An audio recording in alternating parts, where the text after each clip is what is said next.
you're not allowed to be pretentious about that yet. What do you mean? I played like 6 Mega Man games. But where's the Alien Soldier playthrough? I played Revenge of Shinobi. I played some other Genesis shit. Guys, if you couldn't tell, I'm ready to record now. I made like one little tweak. I made one little adjustment. It is rent free, dude. That loss was rent free for you, bro. That's all. I need to lead into it now. I need to lead into it. Moment. Who said you changed your PFP? What? Wait, you wonder where? Yeah. Wait. What is that thing you just forwarded? Wonder Red's like a martyr now. It's like yeah. Do I break my keeping? Oh my god, that's my own post. Oh my god, that's so bad. No. Oh my god, that's my own. See, I've had this. No. I think I've had this profile picture that was last year. That was forever ago. I've had this PFP for like 6 or 7 years, but do I change it for the bit this one time? I think maybe it's funnier if only I do it. That's true, yeah. Oh god. Okay, I'll be ready to go. We're like almost on time today. Let's go. Ready. Okie dokie. Okay, this is gonna be my intro.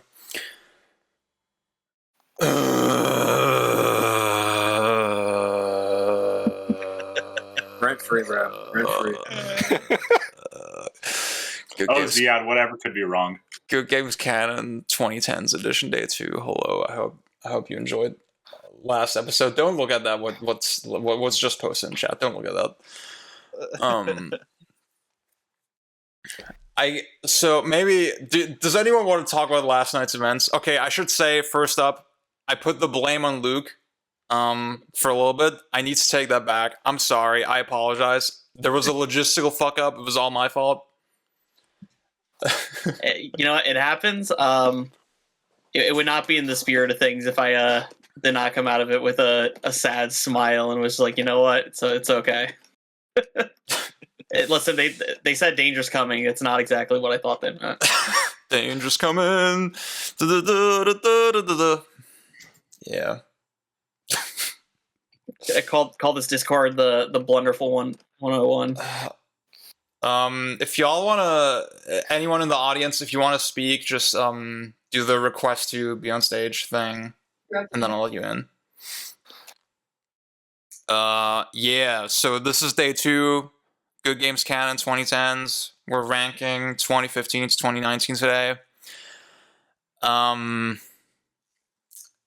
Okay, I'll get over it, guys. I'll get over it. My enthusiasm, I think you can tell my voice. It's not there right now, but I'm getting into it. And it hasn't quite settled in for me yet, but as soon as I listen to the podcast, that's when the yeah. God damn it! Again, just like yesterday, I think the format was largely a success. Not the results. It's not safe against like hijacking, right? By the fucking ungracious forces, blunderful forces. Let's put it that way. Yeah. But still, I thought it was a good format. Again, every game gets introduced for 1 minute. We have one person designated for each game, and then it's just a big free-for-all mess to figure out the winners, top 4. Okay, let's get into it. First up, we got Undertale for 2015. Who's on point for that? That is me. Okay. Okay, go for it. Difficult for me to talk about without spending a good chunk of it being personal. Toby Fox's modus operandi for writing and treating its characters has ultimately rewritten my brain chemistry, opening up a lot of my life to the way I lead it now and meeting on the beautiful hearts of people I've seen since. The game has such a gentle, hopeful touch to help people see each other and open up about their interests and their troubles. All done in a way that hopes for those that see them to meet them halfway and come together in some sense. I really feel its cultural hallmark status is just so heavy largely because it gave generations of people facing such anxious coming of age with people and their place in the cold world, mine included, a feeling of belonging and understanding to themselves on what a tender moral framework really is for so many people. Everything on top of that is just spice. with its mechanical systems prioritizing getting comfortable with understanding your enemies through both violent and non-violent means. The music always deserves mention. I still tear up hearing the title track near the end of the game. Coming back to it every year, I still feel that wonderful visceral feeling of the determination to move ahead and understand the world and the people that populate it. Okay, thank you for that. So next we got Cranku on point for Bloodborne. Oh, fuck. All right. I guess someone had to, didn't they? All right. I think Bloodborne is like, it benefits a lot from one of the most recognizable environmental designs in FromSoft's library, basically being like this Victorian neo-Gothic and Lovecraftian sort of story. It looks interesting enough that I think it can assuage some of the criticisms of the gameplay, in that it's a bit obnoxiously fast-paced, and it has like, it started the trend of having bosses with very hiccups in their their wind-up animations. But it's all about offense. It's all about burst damage, health regen, passives, and very obnoxiously large health bars. But that's okay. A small but really focused array of satisfying weapons and GUI transform animations. Some really awesome DLC actually, and some really bitchin' looking armor. I think it's a tight package that is, you know, nice and meaty, and it's a challenge. And I also defend Chalice Dungeons. They're fine. Stop complaining about Chalice Dungeons. Queen Yarnum, best boss. Yeah. Next we got Ant on point for Phantom Pain. Yeah, I currently can't see the stream, so sorry if I can't stay in the time box. Just tell me when it's over. Yeah, you're good. Okay, so MGS5 is probably the most insane sandbox stealth / combat game in terms of the number of tools and approaches you can take. You have basically everything you can think of and more. You got well-designed enemy bases over the map where you can basically approach all bases from 360-degree angle. Like, you can go in from every side, and every side has like 10 different ways you can attack a base. And just sticking around with all the tools in a base is fun. You don't even need to start a mission. I think a lot of people try to play it like other Metal Gear Solids, and they're doing a Trank all run, and that just doesn't work for it. You really have to go with the sandbox playground mindset in there to really have a lot of fun with the game. Another thing, the missions are really good if you start them, because they have these little sub-goals, extra goals, that elevate the game. Like, you have the additional objectives that are just there for fun. You don't even get anything for them, as far as I know. And they just give you new ways to experiment and you can find new ways to fulfill all the sub-goals. That's time. I'm sorry, I have to go. Oh, okay. Yeah. That's the game. That's Phantom Pain. Okay, next we got Transformers Devastation. I'm going to cover that because nobody else wanted to. This is a... Goddamn. Okay, so I think the thing you'll immediately notice about this game is, damn, okay, they slapped together a greatest hits of platinum mechanics. You got the very responsive Bayonetta dodge, you got the dial combos, you got sort of a Witch Time ripoff, but also you got over-the-shoulder aiming, kind of like Revengeance, but then I think that's kind of integrated more nicely because it's actually used for ranged weapons, and you can do some funky stuff with that. I think the big thing about this game is that it's so flexible and responsive that you can dance around the enemies really nicely. The juggle system is pretty lenient, pretty flexible. It feels cool to slam into shit as a freaking dinosaur or car. The dinosaur guy has a cool grab. A good game. Okay, who do we have for? I think it's Gary. Yeah, for Yakuza 0. Yeah, it's me. All right. I want to call this game the best worst jumping in point for the series. It's hard to talk around the release for this game. It was the first time that Yakuza really kind of like got a huge marketing push in the West from Sega. A lot of people jumped in with this entry. It's really interesting because it feels like it's both a game that wants to celebrate the series with like past games. It still runs on kind of like that familiar engine that previous entries are running on. The combat still feels really good. I feel like it also fleshed out a character a lot of people really wanted for a long time with Majima. Switching between him and Kiryu is really fun throughout the series. The other part that is a little unfortunate. It's not so bad, but it does kind of spell for times to come, is how heavy it leads into a lot of the side content. Every game after that, except for 6 maybe, leans way too heavy into it. It is fun for this game. It just kind of spells bad for the series going forward. I think a lot of people do agree that series is a really good entry, but yeah, I like it. Damn. You get money by punching people. That's kind of sick. We got Luna on Crypt of the NecroDancer next. Oh, all right.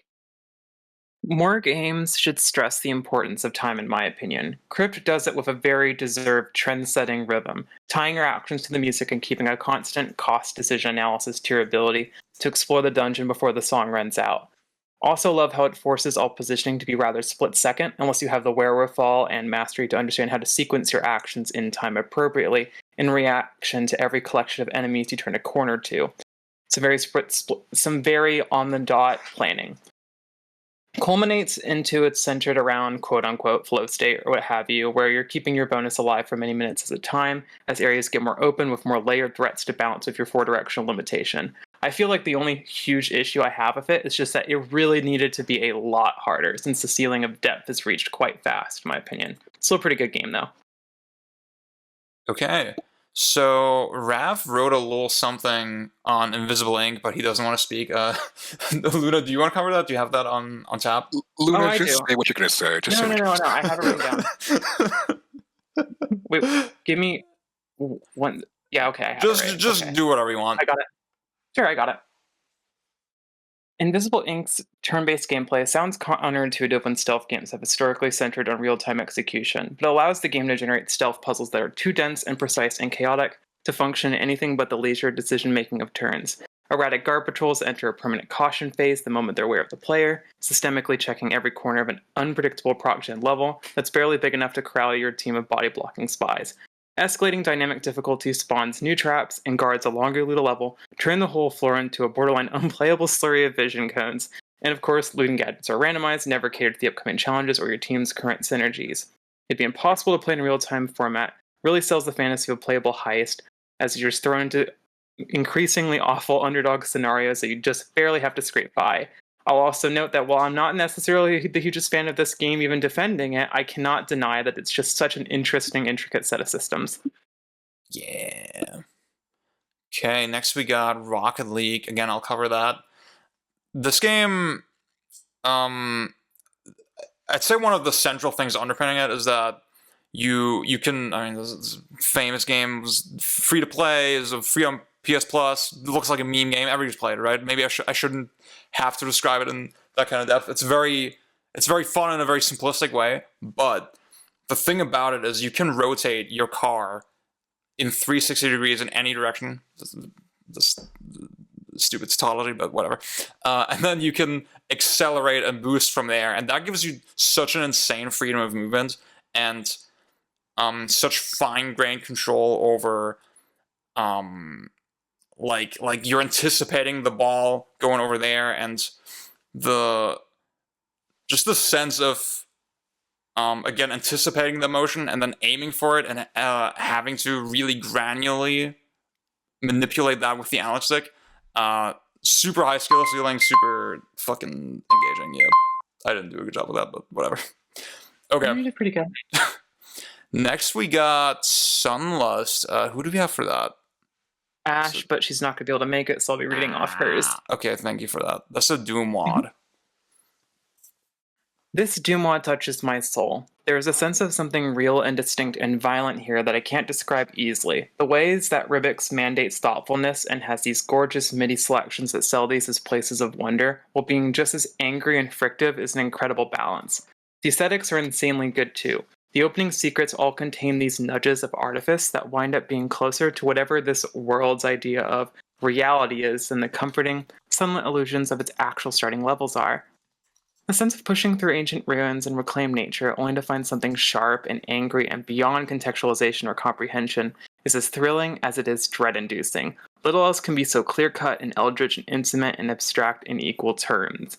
Also, Go Fuck Yourself is such an incredible level. Like, I don't know what drugs, what exactly specific combination of materials brought along that level in particular, but it deserves every little bit of recognition. Hell yeah. And we got Hot Pocket on Picross 3D Round 2. Okay, yeah, this one Pang put me on. Regular Picross is kind of bad and boring. But this adds enough complexity that it's like actually it will hold your attention for more than 5 minutes. It's like a good comfy game. It's 3D plus there's like a color system, so there's basically they added 2 additional layers, so to speak. And you're you know, in regular Picross you're looking at shapes, but in here you're getting 3 objects. So it's fun to sort of deduce what, like sometimes you can even just deduce what the next move is by guessing what the actual shape you're trying to uncover is rather than numerically solving it per se. It's just a very good and well crafted, like little cute puzzle game, comfy game. It's good. Cool. Yeah, that's definitely one I want to check out. Next we got Environmental Station Alpha. Nice try. No, okay, Pang, I'll let you talk about Monster Hunter Generations, whatever. Just go for Only it. for a minute. That's all good. So this is sort of the swan song for old gen Monster Hunter, and it sort of serves as the final package of all the different like mechanics and ideas and monsters and levels and sieges and ideas, both good and bad, that were just in every single prior entry in the first 4 generations, which I think is really interesting in its own terms. That also means you sort of are wading through a lot of whatever content to get to the content you want to play.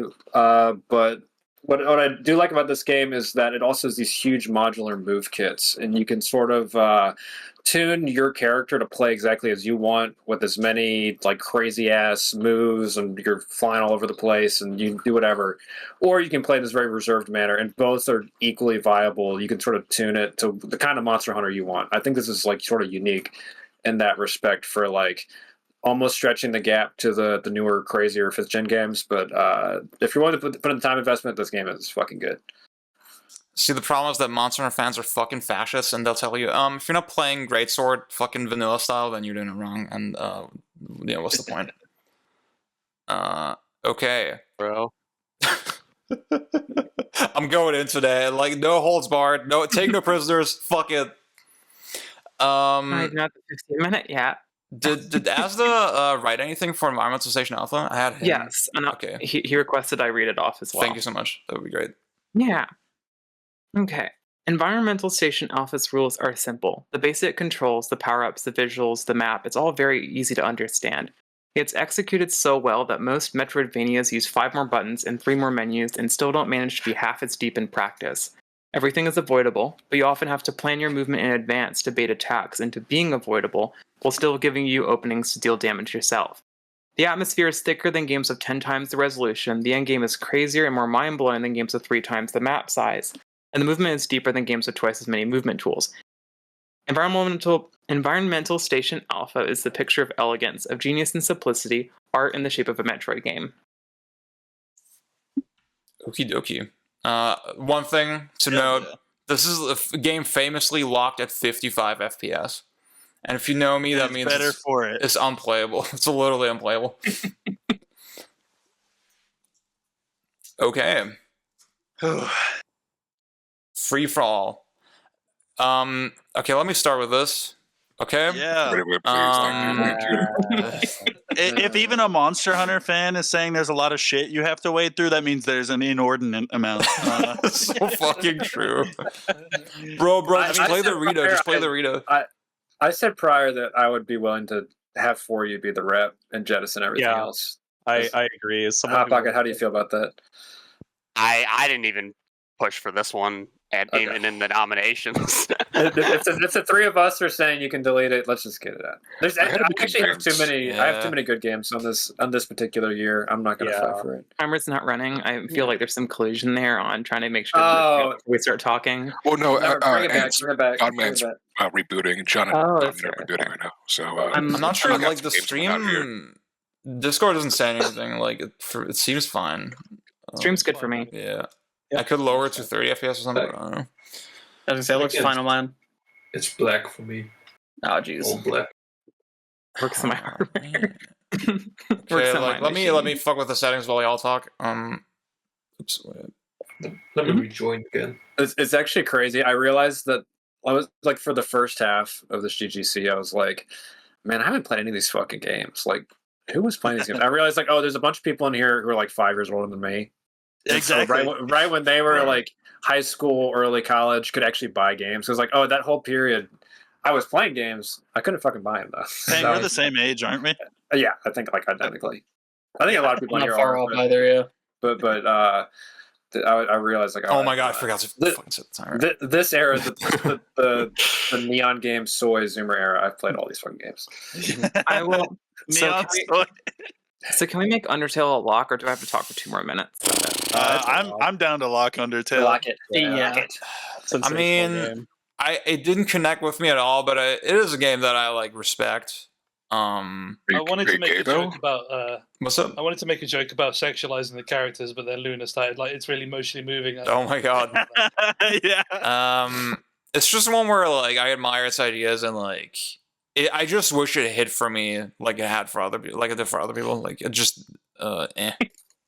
I think you had to beat that age. Like if I played it now for the first time, I probably would not fuck with it. But I played it when I was 17, and it hit. Yeah, exactly. It fucking hit.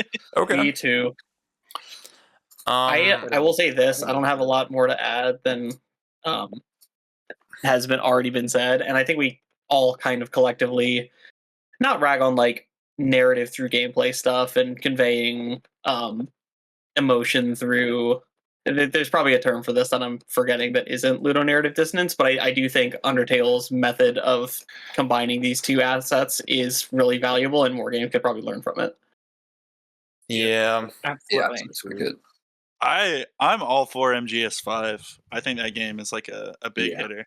I really like MGS5, but I was a bit taken aback by the idea that like you need to not go in with a tranquilizer gun and headshot everyone for the sandbox approach. Like it is that kind of is how I play the game. It's I mean, you don't have to do that way. It is so not a fun game to do for the bare minimum. It is so frustratingly annoying. It's very funny to goof around. Definitely more than. But I think that what makes up for that, and the fact that like doing a limited playthrough is not initially fun, is that the later like subsistence missions are quite fun. Yeah. Like, because then they can sort of like, okay, you literally start with nothing.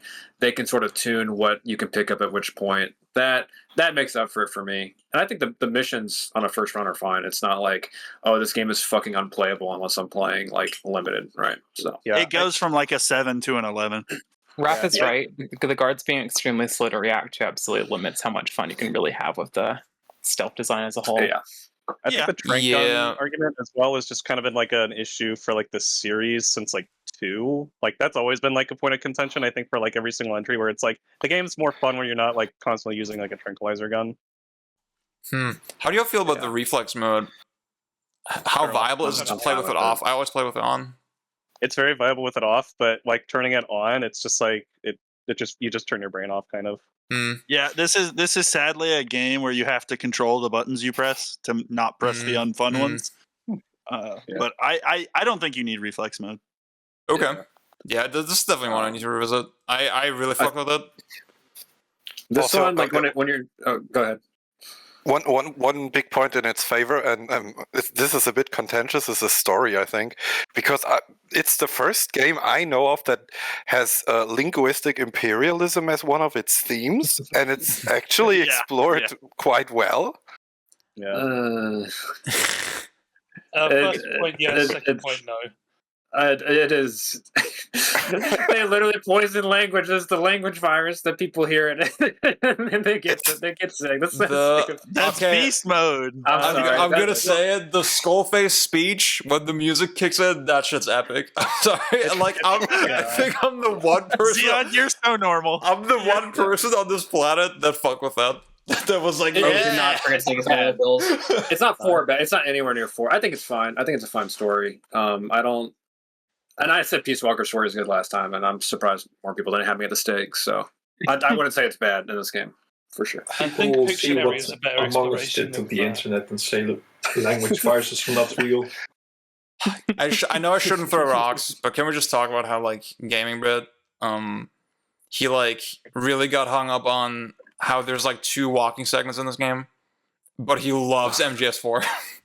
Oh, I should say this game is hard to just start over again from the beginning, because that initial hospital sequence is really fucking slow and really boring. It's bad. Yeah. But like, there's like 60 hours of gameplay after that, pure fucking gameplay. So, yeah, after you get past that, it's like it's pretty good. But Yeah. it's hard to go back. like, Imagine if it actually opened up like Ground Zeroes. That would have been insane. oh yeah. But imagine that right after that, you have to play the fucking walk and talk stealth sequence for an hour. That's like the worst pacing in any game ever. They're not good wherever they are. The last thing I want to say is like, I feel like this is still one of the only games I've played where, okay, it's a big open world, and the obvious argument against it is like, well, it doesn't like you're still doing fucking missions. But then guess what? All the enemy outposts are still like connected. When they run out of enemies in one outpost and the one that you're currently doing, they'll call in enemies from the nearest one. They'll have to physically move across the map. That is still so insane to me. Thief 1 did that. Okay, but like, it's like very different scale. It's a very different scale. We probably move on. To keep things If we keep moving talking about on, this game, we should just lock it. Honestly, to keep things moving on, I want to take a couple batting sticks to Crypt and NecroDancer. I like the game, but it's definitely not nearly as good as anything else up here. I strongly disagree with that. Like, it's solid. It is a very fun game, but that shit is too easy and the ceiling is too low. That game is extremely difficult. Did you play on the arcade mode? Did you know about the arcade mode? That like it's where all the unlockables are towards the end. I mean, I that's played for the both. I did not real have any. I did not have much trouble with it.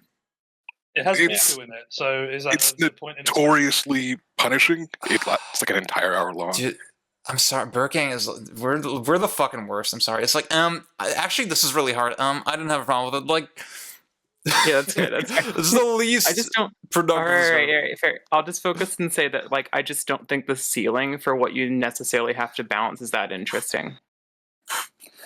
Who's a shooter? It does for this become game? over centralizing.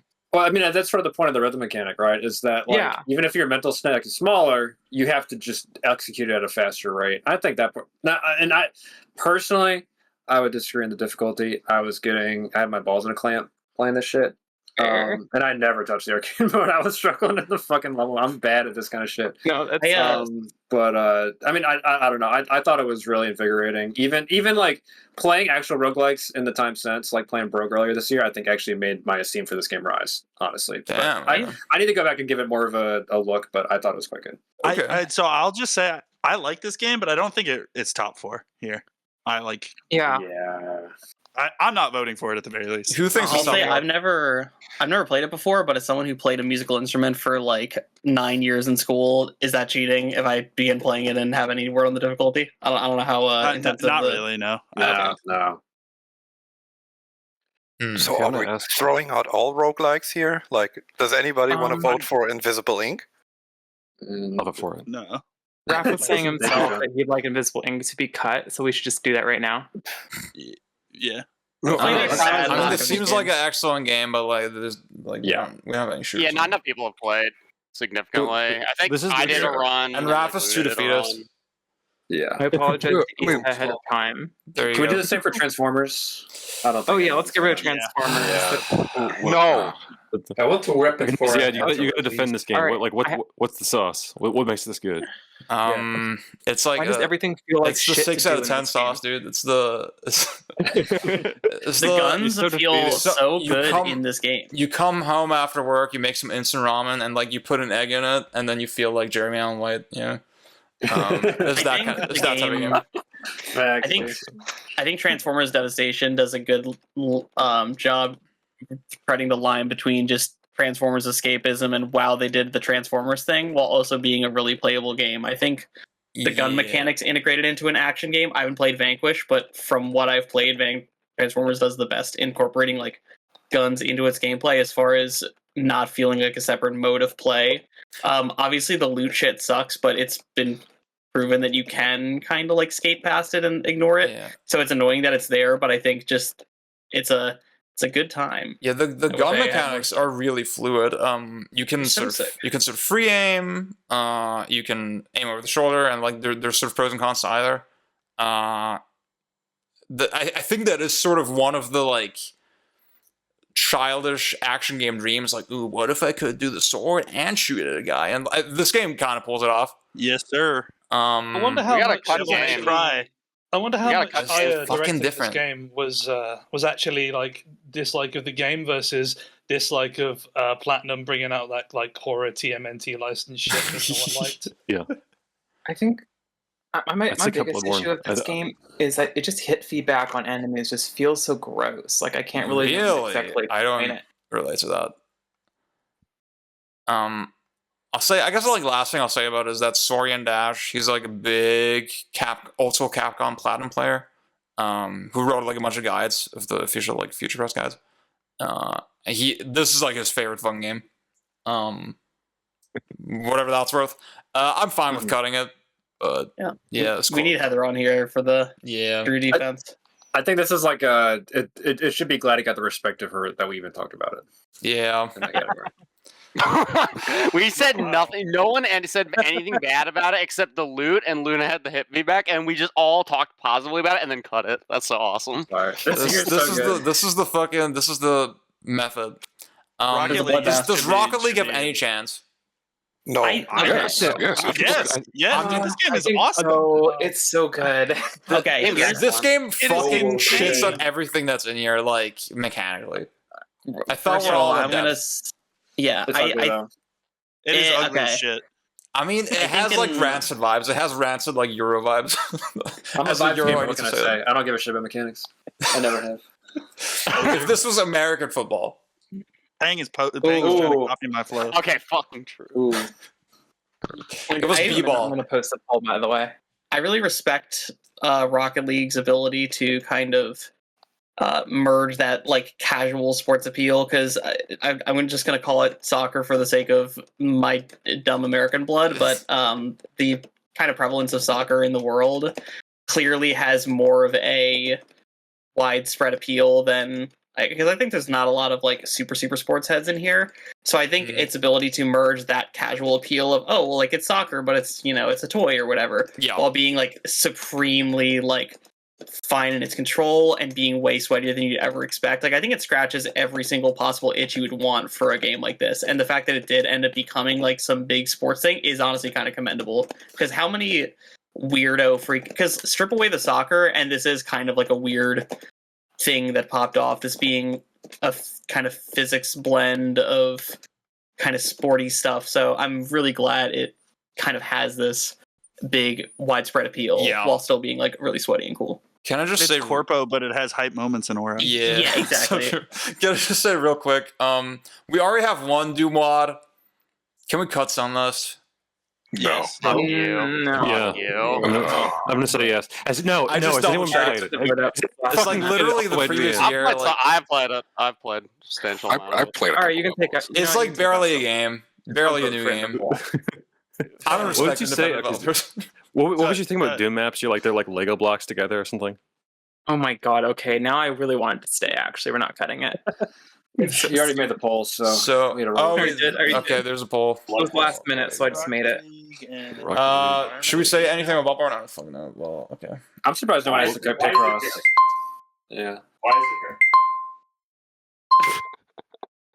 Bloodborne also should have gotten cut, but I'm glad Environmental Station Alpha made it this far. I'm gonna say. I didn't play the game so bad. You're not voting Yakuza or fucking Bloodborne. I will end the call. Yakuza and Bloodborne both suck. I think is Bloodborne the ultimate vibes. Who's voting for Yakuza? Who's doing that? Yeah. Hello, I Okay, voted for Yakuza. here's my. It must be said on Yakuza 0, and I say this as someone who like clearly has problems with it. Unfortunately, its greatest asset, that being an anniversary game, is fucking lost on everyone who played it because they're like, wow, it's such a good entry to the series, which, like, sure, it is fine, but damn it if I didn't pop off after playing all those other old shitty games in the lead up to that one. That's what I'm saying, man. As an anniversary game, like Yakuza 0 is like such a great payoff for like anyone who actually has been like sticking with these games for like even if you jumped in on like, you know, like 3 and 4 like, you know, on the PlayStation 3, I still think it's like a great payoff game for like anyone who like. I want to add on to shitting on Yakuza 0 real quick and say that like it was my first Yakuza game, but and it was just like I cannot stand its side quests. They are so utterly garbage. I just hate its humor. I cannot believe that was what people sold the game to Guys, me on. isn't it It's so bad? sick, isn't it so sick either. that you do 2 chapters of Kiryu that are just tutorials, and then you do 2 chapters of Majima that are just tutorials, and then you do 2 more chapters of Kiryu that are just tutorials, and then you do 2 more chapters of Majima? It's like 8 hours of tutorials. Shut your fucking trap. That's not it is good less than a waste of time than 5. Okay, it's crazy. Yakuza got a Fire Emblem Awakening. It's dude, like it takes half the game to unlock your moveset. But the combat isn't good, so it doesn't matter. It doesn't matter, yeah. Okay, I will say I have a counter complaint. I could not give less of a shit, and I played this one first, which is actually no, I played Kiwami first. That was weird. I played Kiwami first, then this one, and then Kiwami 2. There's a while back. That's crazy. The actual story in this game, I think, is one of the better Yakuza stories. I always describe it as being like a FX show. It's like fucking Sons of Anarchy. Stop the count, tiebreaker. All the side content where like, look, we brought back this. Like the one with this fucking Goda, and he's in like the schoolboy outfit, but it's the same model. It is terrible. It's actually like soy face, like Wojak shit. It's like, we put the character back in. Oh, see, this character. It's not like cool. I would not have enjoyed it. See, I never actually found that side quest funny enough. That's something I got spoiled on after the fact. Unfortunately, my strongest defense for the game really is just it has hype moments and aura. I don't know what else to say. It does. There is no Yakuza moment as dark as when you get out of the sewers and walk into the nightclub and they shoot a hooker right in front of Kiryu. I was like, that tone is so fucking different, and all the Majima shit is so like. I think it might be one of the darker Yakuzas. I know this sounds insane to say. Okay. People are going to be like, I don't know what happened with the vote. Do we just lock in Bloodborne and Rocket League now? Yeah. I got what I wanted. Yes. There you go. Yakuza is a fucking bad series. Oh my god. The last thing I can say on Yakuza 6. The last thing I can say on 0 is that no Shinada, so it's actually bad. Oh, thank God, we're done. Oh, I was about to say we're done with Yakuza talking. There's a fucking another one. That's okay. This one's good though. This one's the best one. Okay. Yes. There's another one. What the fuck? No, this one's good. This is the arcade filled one. I didn't know there was more than one. This one's 3D. Guys, this one's 3D. 6 is like Shenmue pilled. 6 is simulation pilled. Okay, we got Ryan on The Last Guardian. Oh, can I do Titanfall 2 first? Can I get this out of the way? Oh yeah, Titanfall 2. That game. Go for it. Well, I say that, but I'd really like to praise this game's like really unique take on movement. Very momentum based, and to me, one of the other things that stands out, right, is sort of like the matchups you can have with other players. It's really cool. John, don't say anything. I made a video. What are you talking about? I don't know. That was sort of all I had to praise. Mainly, I wanted to say there seems to be some sort of mass hysteria delusion where people talk about a campaign and like this attrition and multiplayer and all that stupid shit. I mean, the only thing I got in my copy of the game was Last Titan Standing. So, I mean, that was good, but I really don't understand what everyone else is praising it for. So true. Okay, Last Guardian. Okay. Recently, I've sort of hit like a stump in my writing just about games in general, trying to really be able to talk about these sort of experiential games, sort of more grandiose and not just default into mechanical stuff. But like even in that lens, the fact that it is possible to get Trico to really cooperate with you if you just understand like the way it is, bound by sight and sound relative to you really makes the game a lot easier to get through. And to me, I think the thing that stands out the most about this game is combat, despite it being very hands-off for you. The fact that you can engage with it in ways is sort of a tell on how you really view the game and your relationship with Trico. Like how much you want to participate in that really is, in a sense, how you will feel about your relationship with this animal. I don't think a minute does this game justice, but you sort of have to play it for yourself anyway. If there's one game that needs to get in, let me just say that. Okay, Dishonored 2, we got Ant. Yeah, so Dishonored 2 is, like, in my opinion, one of the best stealth games of all time. I replayed it today, like, I played 3 levels, and it was insane how much I still love this game. You got the game starts off and you have like 5 minutes of introduction, and then it just throws you onto the first real map, and the guard placements are insane. They're just not any other stealth game would like put guards in such a way that you can take them out one by one, but this game basically starts by clustering guards together, and it never stops doing that. So you basically have to see for yourself how you get these people apart so you can take them down. Or you can try ghosting, which is also very viable, which is the first time I did that for this playthrough.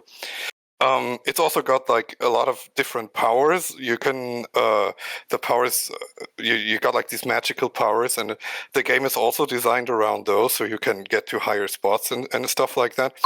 And it has very permissive. Oh, okay. Sorry. The stream stopped. Finish the thought, yeah. Oh, the stream stopped. Oh, Again. the stream stopped? Shit. Yeah, no, for you're me. good, you're good. Don't worry about it. It's good for me. Just finish your thought. Yeah, it's ImSim stealth. It's very good. Play it. I'm sorry for cutting you off. I was just like, yeah. Okay.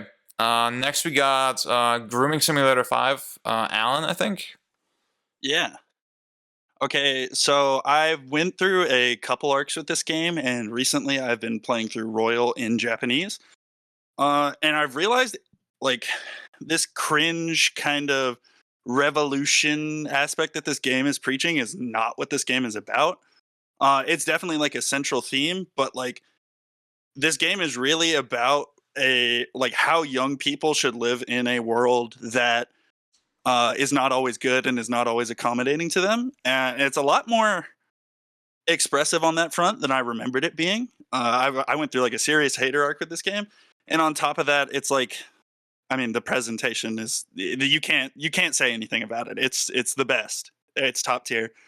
Really refined, polished game. It's a little too long, especially with Royal, but there's no long stretches that lack substance. So it's a great game. Okay. Next we got Yakuza 6. Is that Gary? Yeah. Yep. All right. Yakuza 6. It is the most Yakuza 3 coded Yakuza. You play as just Kiryu. You are in a smaller setting and Kamurocho. Complete engine change from the previous game. And yeah, you just kind of like take a nice like subdued, like kind of like from the bombastic story that was 5, you kind of go back to like a bit of a smaller one going with 6. You get to see this cool new town, see cool new characters that are just like, like doing their own thing separate from like all this Yakuza bullshit. It's a really fun entry. I kind of had to let this one grow on me a little bit over the years, but I think it was well worth it. The new combat engine, the Dragon engine, is a really fun one to just like knock like enemies around in, just like watch all the physics shit. Being able to just like walk into shops and break windows and like knock shit around is really funny. Story is also pretty good. It like there's like some little foibles around, but I think it has a very charming cast. Definitely worth it. Very good entry, especially considering it's like that far in. Yeah. I like how y'all are just nailing the 1 minute mark. That's pretty sick. Okay, next we got Durandal on Blue Revolver. It's an indie shmup. Alright. Blue Revolver is a pretty good beginner shoot 'em up. It's simple, it's got great presentation, great music, has appealing art. It also does tutorialization a bit better than most, just by virtue of having a mission mode that teaches you all the basic steps, teaches you actual basic shmup skills that under oblique restrictions like, hey, bullets go invisible, what now? Which is better than just have like an easy mode where enemies just die a bit faster. What also helps is, scoring modes. It's a bit of a rip-off on Mushihime-sama, but it's simple. It has a simple loop and it gets you in the groove of how you're supposed to play it. Okay, cool. Next, we got Cranku on Devil Daggers. Okay, so you want to talk about minimal design, right? How's this? You boot up Devil Daggers. There's no HUD. There's no crosshairs. There's no story explanation. You've got one tiny arena and 2 firing modes. Enemies keep spawning. They get bigger. They get badder, tankier, more weird. And then as you gain power, the audio becomes more harsh and your shots get more powerful. Huge Leviathan fucking snakes burrow through the ground and spiderlings with human skulls chase you down. It is fucking awesome. I love this game so much. It is just like deceptively simple. It's not a throwback or a tribute act. It's it's not about rocket jumping and key hunting. It's got a high skill ceiling and really intense difficulty, and it's a survival game. And the enemy design is just outstanding. And as you get better at the game, you start to really appreciate the visual design and the audio design as well. So you can like tell when things are off screen and exactly what they're doing at all times. It is just an absolute chaotic cacophony of like monsters and noise that can still be managed with a cool head and strategic movement. And then you die, you submit your high score, you do it all over again, but harder, faster, better. Yeah. Okay, next we got Durandal again on Doom 2016, the reboot. Yeah, so Doom, it's the game responsible for bringing back movement shooters. Teaching people that first-person shooters didn't have to be around hit scan in a corridor. And they did the way the game is structured is pretty much encouraged to do exactly that. Go move around, go move near enemies, do glory kills for health. And in that sense it succeeds, although it's very much a first stepping stone for everything that would come after it. Doom Eternal in particular. But even so, I would still say this game is historically significant and it still has its own strengths that other future Doom games or even other like boom shooters don't have, like the storytelling. Just kind of first person storytelling without jacking off of Eternal. Okay. Then we got the 15th Final Fantasy. Alan on point. Yeah, so because maybe the marketing and also just the amount of people who played this game, I feel like it's really misunderstood. On a narrative level, the boys are obviously a focus, as we can see on the Japanese box art here, but I think it's really interesting to center a game around like a failure, like a privileged masculine failure of a character and explore like masculinity as like a thing to live up to and a thing that can also damage you. Mechanically, it's also kind of a misunderstood game. There's a lot of garbage in here. I'm not going to defend it, but like, the things you can do in this game that are unique to there are things you can do in this game that are unique to it and aren't in any other action game. When you first fight Aranea and you warp sword up to fight her in the air and y'all are like mechanically dueling in the air, I mean, that's just like the coolest shit ever. This game rocks. Amazing looking food. So true. I just came up with another recipe. Shenzhen I. Is that a Hapaka joint or? Yeah. Okay, go for it. Yeah. So this is from Zachtronics, who's probably one of they're probably one of the most prolific indie developers of the 2010s and one of the most successful. It's this sort of is like a more refined version of Space Chem in a lot of ways, which was their first kind of breakout hit game.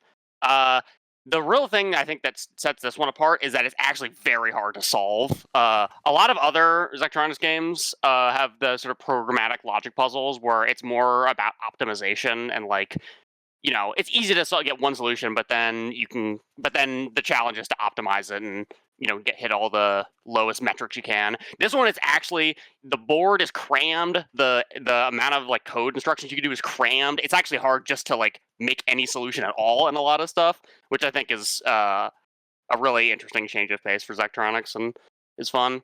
It's also got kind of the classic like Zachtronics real life framing stuff. That's always a good time. It's a great game. Cool. Okay. We got another John classic with Homeworld, Desert of Kharak.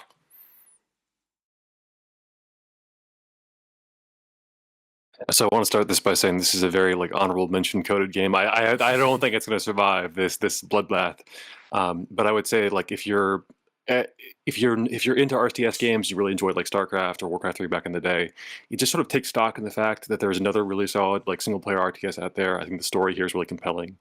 And if you're not familiar with the Homeworld series, it's like a prequel, so you can just jump in right away. But the thing that it does really well is it has sort of a form of permadeath where your army carries between missions, and so the idea is it is not as severe as losing a unit in like XCOM or Fire Emblem or something, but it does make you play more thoughtfully than you would in StarCraft, where a lot of missions in StarCraft 2, I remember just like building a big mass of Marines and like medics and just setting them out on this like suicide push, and I didn't really care about the units. But this game makes you really think about your strategies and want to preserve your army in a way that I thought was like really immersive and atmospheric, and I just like really enjoyed like taxing my mind over the game. Yeah, there's definitely one that you've sold me on as a total fucking strategy noob. Okay, finally. Oh yeah, sorry, go ahead. No, I was gonna say like it tutorializes itself really well. And then it also has, I believe, has real time with pause. So it's like if you are someone where it's like you want to sit down and like really like kind of take in like what's going on in the fight, you can do that as well. Finally, we got Pang on Thumper. This is like another honorable mention game. I am shocked it made it on here, but I'm glad because it actually made me replay it a bit. This is from former Harmonix employees, one of whom is Brian Gibson, who is the bassist of Lightning Bolt. There's an incredible noise rock band. And this is sort of in the same vein. If I had I don't think most people in here have listened to sound, but like my music comfort would be something like Drums Not Dead by Liars. It's very like tribal, heavily rhythmic. There's almost no melody. Like sort of like searing acerbic, kind of, or acerbic, whatever you fucking say it. Like sounds just coming at you on this giant roller coaster you slide down. It sort of plays like Groove Coaster in that way. You're on like a track you're like flying on, and you click panels when they arrive. But there's actual hitboxes and movement, which is interesting. So the rhythm is more something you do for score. But it obviously helps you with the extremely strange, bizarre grooves and time signatures this game throws at you. Great game. Cool. Has anyone played this in VR? I was thinking about it. I was like, man, I wish I could. I got a PSVR recently. I still need to hop on. It's intense in VR. Like, it's ridiculous. I love it. That's sick. Okay. I think it actually does elevate some things. Yeah. Particularly, though, because it had, like, if you have the headset on, the surround sound is, like, really ridiculous. Yeah, I only played the flat version back in the day. I thought it was cool. I remember this was one of the big launch titles for PSVR. Okay, so can we just lock in The Last Guardian? Like, can we just do that? Yeah. I feel like all we need to do is just post all we need to do is like post a picture of my cat. When Pang does I get feral. I'm sorry. Like, my take is this is probably his best game because it's probably a 7 out of 10. That's my take. This fucking game. I feel like this is like Last Guardian's like it's either a 10 out of 10 or a 1 out of 10 because if the central conceit doesn't work for you, it's going to be like emotionally manipulative trash. And then if it does work for you, it's going to be emotionally manipulative trash. Sounds kind of intense. I don't know. It's true. I mean, I don't know. I think it's excellent. I think to me, it's like Wada actually executing on the things that he points to in his other games. Whereas other games like Shadow. Okay. I'm sorry. Yeah, y'all need to stop imagining like other people's positions. Like, I'm imagining one where I don't like it. So, I'm not imagining anything. I feel like this actually would deliver on what I want from a Weta game. I think this is like the one where I was like, okay, he finally did it after not liking Eco and Shadow of the Colossus that much. So. There's been too many years of just like blind hatred on this game, largely from I think people who haven't played it to the point where it's like, no, like this game needs its comeuppance. People need to like play it with eyes unclouded by hate and not have a YouTuber tell them how to feel about it and just feel I don't know. Just, I never heard anyone hate this game actually. Like you didn't hear me. The reception was very muted. But what I was gonna say is I think the idea that it is like emotionally manipulative if it doesn't work for you is like really valid because what it's doing is so transparent that if you see through that to the point that it stops working for you, it's gonna feel very vapid. But it did work for me, so I don't know if Yeah. Oh, sorry, John. Go ahead.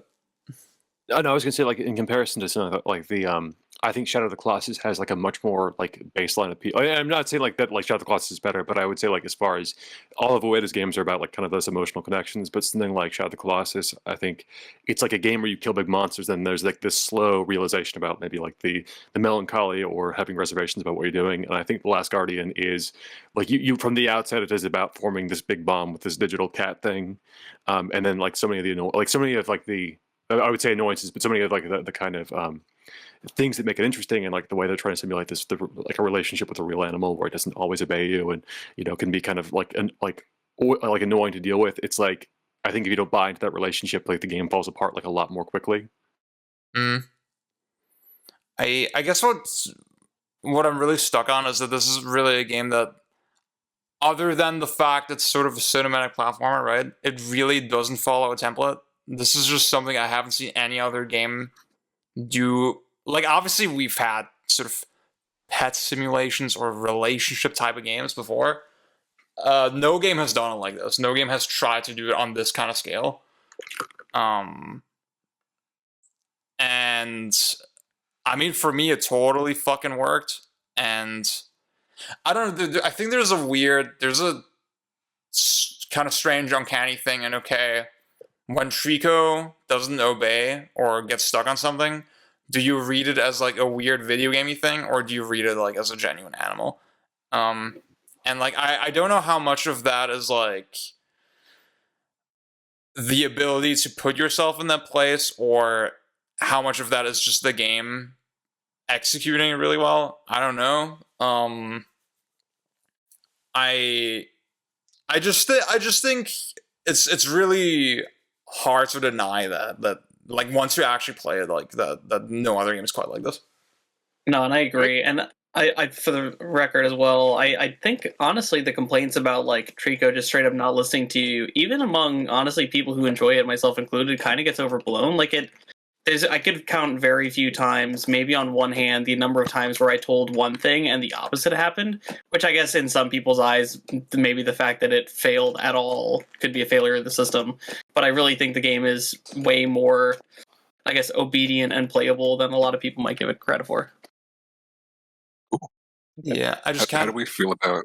Oh yeah, go ahead. Sorry. No, you go ahead. Oh, I was going to ask, how do we feel about cutting off Homeworld? I'll go for it. Yeah, I think not enough people have played it.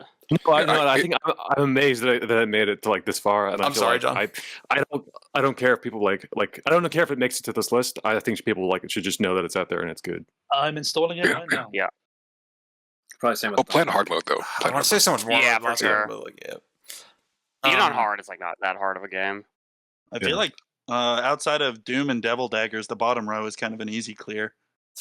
Doom is an easy clear. Is Cut it? Doom. I feel like I don't know how Doom is people feel bad. about Doom. I don't Doom know is how way people more. feel about Doom. Okay. I'm pushing back on Steam 2016 going any further here.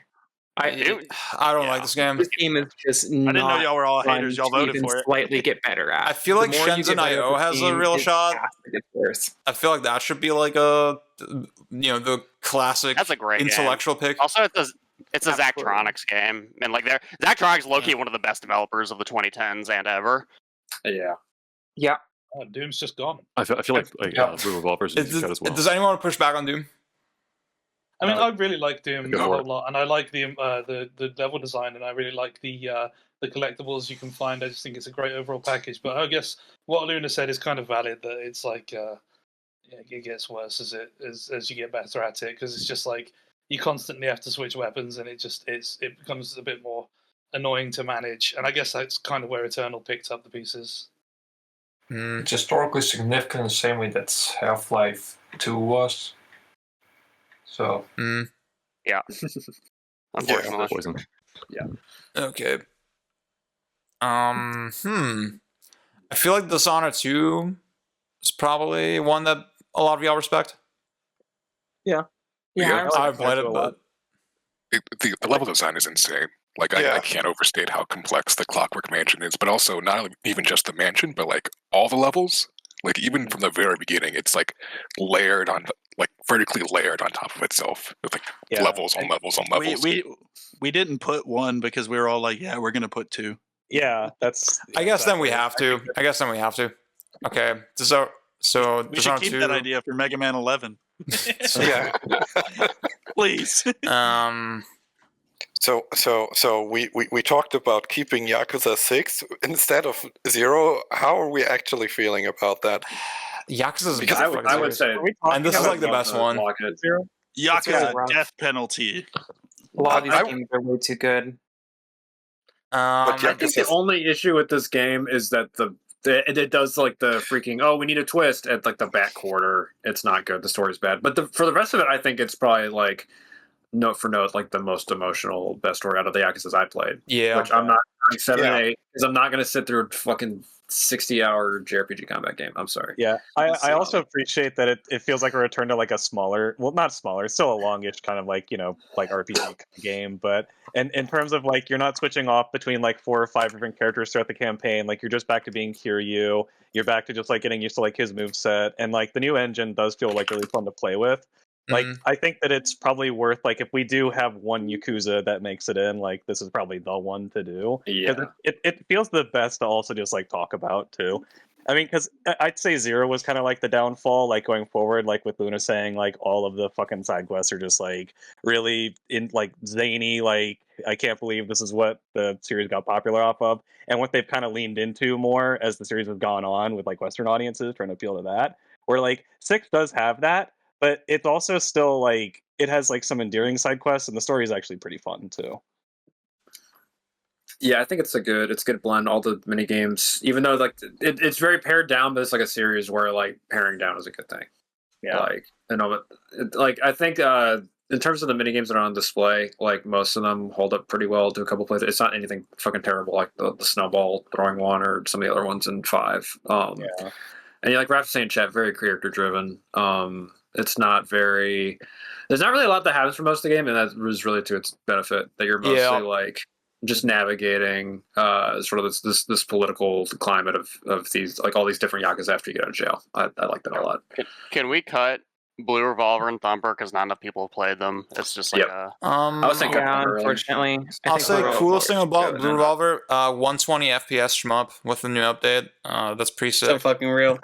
It's a good game from what I've played. It is a good. It's excellent. It's I'm not good enough at it to say anything confident on it. It's cool. Once again, it's good. Let's cut it. That's a shmup. So yeah. Maybe we keep it in because there's no other shmups on here. I think. Okay, can we kill Persona 5 already? What is it still doing? Yeah. Why is Fucking I'm sorry, Asta. Why didn't y'all say 15 first? That's crazy. Persona 5 is a no, weird. you can 15. I feel like 15 has sort of the Jang soul. Yeah. Persona 5 is just actually good though. Yeah, Yes, that's the thing. Like Persona 5 is like too popular, too polished, so we're too edgy. We can't respect it. So true. Isn't Persona 5? I think the other argument you could. Yeah, we this like is why niche the last games. guard Like, should be locked in. Persona 5 is like Yakuza but good. That's I mean, so I will say, I was like the first. I'm gonna sound crazy. The first 30 hours of this game I was not fucking with. Like, I played this game when I was 16. I feel like I shouldn't talk about this game. It's like so the best slow. one of these kinds of games in regards to like if you're the person Like- who's getting a lot out of just doing random things and managing time lightly and like, this is like a whole kind of game, and Persona 5 is at the least the most of that. It's know? like I fucking love the idea of this game. I fucking love the idea of this game.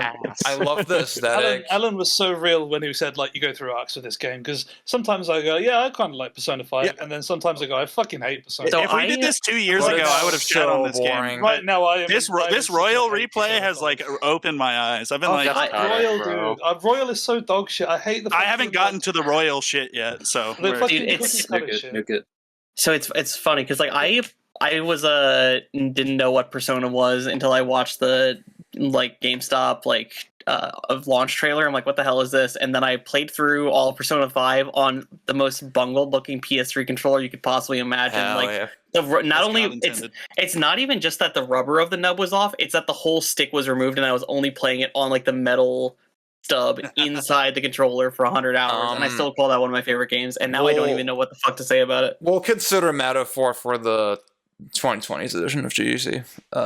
For now, sorry Persona 5. Okay, how do you feel about Devil Daggers in the context of Hyperdemon? Because I fuck with this game sort of on a casual level, but and I watched the Matthew Matos's review, and he said like, yeah, it has some flaws. Oh my god. Yeah, I mean, there's problems with the RNG and stuff, but Hyperdemon's much more focused and fixes a lot of the issues with Devil Daggers. I actually find Hyperdemon way less fun to get into. Hyperdemon's just it's much more overwhelming. I do like the like Cranku said. I love the simplicity of this one, kind of. Yeah, also, the visuals of Hyperdemon are like legitimately off-putting as well. Don't get me wrong; it's sick in that way. I'm just like, I don't know if I could necessarily compare the two. Yeah, and also Hyperdemon's over-designed. Like, there's a lot of mechanics in that game that aren't worthwhile, whereas Devil Daggers is very lean, very elegant. True. Well, I haven't played Hyperdemon, so I can't comment on it, but I've really fucked with Devil Daggers a lot. And I will say, this game has one achievement, and 0.3% of players have it. Before I make the poll, which one of these is a lock? Are any of these a lock right now? Are we gonna dump Thumper? I don't see. I got from the Last Guardian that y'all don't want to lock it, but what? No, I think everybody said I like this. Yeah, everyone said it was me being a contrarian, except for John. I think. So Last Guardian Dishonored 2 I think I would still say it's a lock. I mean, I haven't we need to preserve like the morale after the 101 incident. All right, cut 15. Cut I'm like, Thumper. I'm grouchy if y'all could hear. I'm like, I have no. I wouldn't cut 15. Don't cut. I would cut 15. Just make the poll. 15. Just make the poll. I'm making it. Why has Thumper lasted so long? What? I don't know. There it is. It's just hiding in the corner. I forgot about it. Yakuza's shadow. I'm glad we didn't have to talk about it because, well, I don't know. This is not like a rhythm gaming server, so like if this was like rhythm gaming server the same way we're Titanfall's not I can't believe Yakuza 6 is staying. I've never heard good things about that game. No, it's so good. I just heard good things about it. For everyone who says the combat is not good in that game, don't think I should listen to anything they say. Yes, it has high-low mix-ups. It has high-low mix-ups. Oh, it has rock paper scissors. I'm clapping. Yeah, 3D Beautiful Joe smell. Yeah, compared to all the other ones, that is a big. It feels very organic, and also I think I like the quote-unquote dungeon design in 6. I think it's fun. I need to stop talking about it before people don't vote. I'm so glad Devil Daggers. You just gotta understand like how much of like Yakuza games like that aren't like the really good ones are just about like just holding block. Whereas like 6, it's like you can just like grab a motherfucker and swing him around. It's great. What a good game. Y'all are not voting. Oh my god. Okay. I'm sort of shocked by the Shenzhen vote, sorry, but also that vote reminds me too much of my job. I don't like. Is it in? I guess it makes me mad. Like.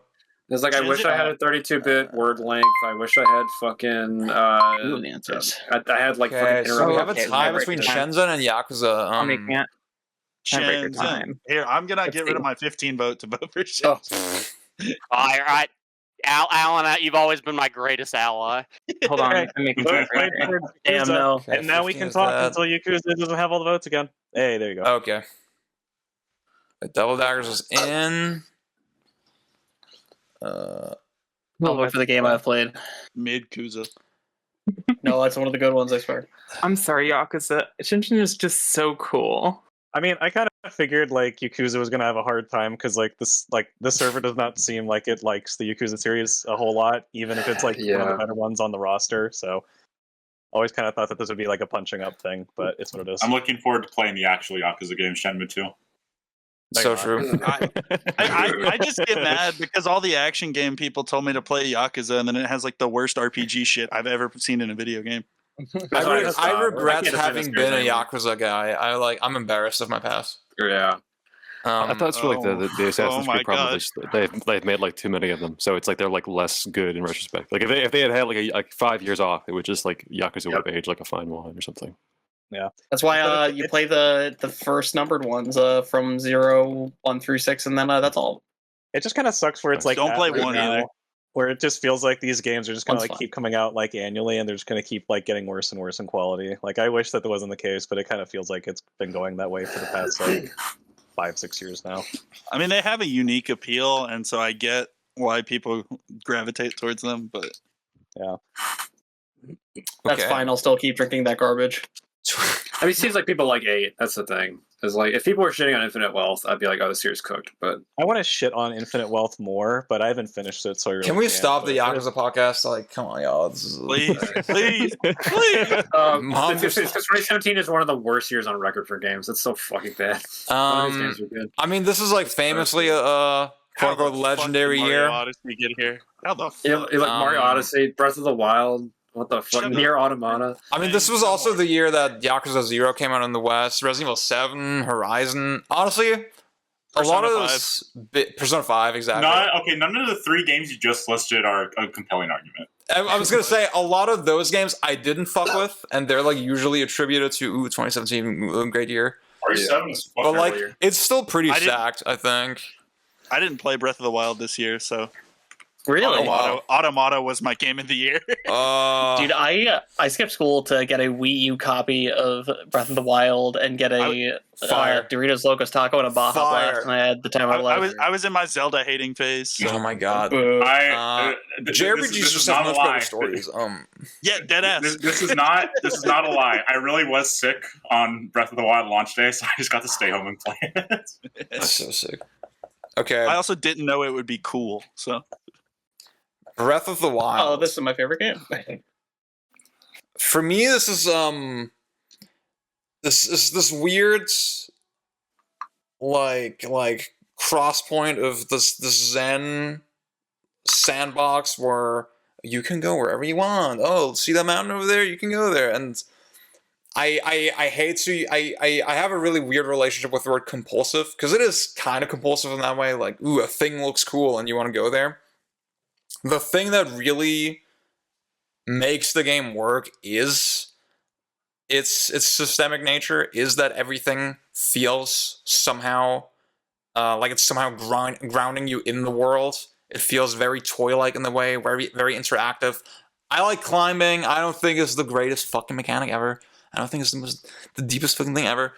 But it is something. It's not just mindless A to B traveling. I think there's just the right amount of engagement with that. Okay. That's a lot. Who do we have for Cuphead? That's me. Okay, go for it. Yeah, because I haven't dropped. So this is like an all-boss game. I think it's probably one of the more popular ones from like that quote-unquote genre in recent memory. But even though it's not, it goes into this like sort of, it zags a bit. I think nowadays people like to think bullet hell even when things are not bullet hell. They go in these like super dense patterns, even when they're not that dense. This one goes in a very not dense direction. Instead favors mixing with what kind of platforms you're standing on a lot. It goes with interesting staggers for like, there's like a syncopation to how the different patterns like sort of coalesce, and it'll overlap them in strange ways. And every boss is just so unique. It feels like they never do like the same thing twice. It also has a great aesthetic. I think every time I see a game with this sort of like fluid old school animation, like the noodle arms animation, and the backgrounds too being like all 3D models or like clay models, that kind of thing, I think it looks really great, plays really great. This is a really sick game. Yeah. Okay, we got Hot Pocket on Rain World. That's a working classic. Yeah, this one won the first one bracket we did for very good reason. It is in literally every sense the GOAT. Its actual robust mechanics actually robustly used to tell a robust emotional narrative. It basically does every single thing better than almost every other game which has tried any of the individual things that it's done. Smart implementation of enemy AI, world design, character movement, just literally everything this game has done is like. There are so many moments I've played games in the past 2 years and seen it and be like, oh yeah, but it was done better in Rain World. It is legit like a brain worm inducing game. Also, the slug cat is funny. Yeah, I kind of worry that maybe it's like annoying to be like, this is actually the best game ever, but you haven't played it. I know, but it's like it is though. I hate that I've been that guy. I want to like. Yeah. I want to add that my girlfriend has already like lost her entire weekend so far to just playing the Watcher DLC. Like the people who love this game really, really, really love this game. Yeah, like how Paga mentioned, like the fact that it won our first brackets I think a lot of us sort of voted out of respect and then went back to play it. At least that's what happened for me. And I was like in tears for the ending. It's such a sick game. It was really, really good. Okay. Nier Automata, is that Alan or? That's me. No, it's actually. Luna. Okay, go for it, dude. Oh, well, yeah, that's me. Okay, so I actually find that I quite like that all the waxing philosophy it does is very much a surface level guise to open up the player to think that there really is something deeper to the game. In some cases there is. I would argue that some of it doesn't really go anywhere, but largely it's just idiosyncratic dialogues venting about the state of the post 9/11 world obsessed with a nihilistic outlook. Using all the name drops of like famous philosophers as building blocks as a plea for people to feel like there was something before all of that outlook that was worth holding on to under all the violence. It's why I feel the game and its ending is so poignant.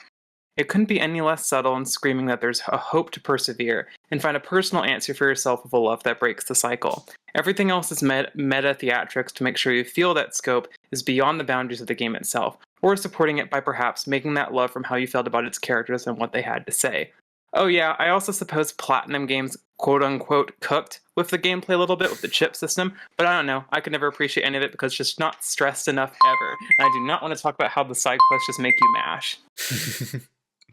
Okay, I think Asda wrote something for Prey. Does anybody have that?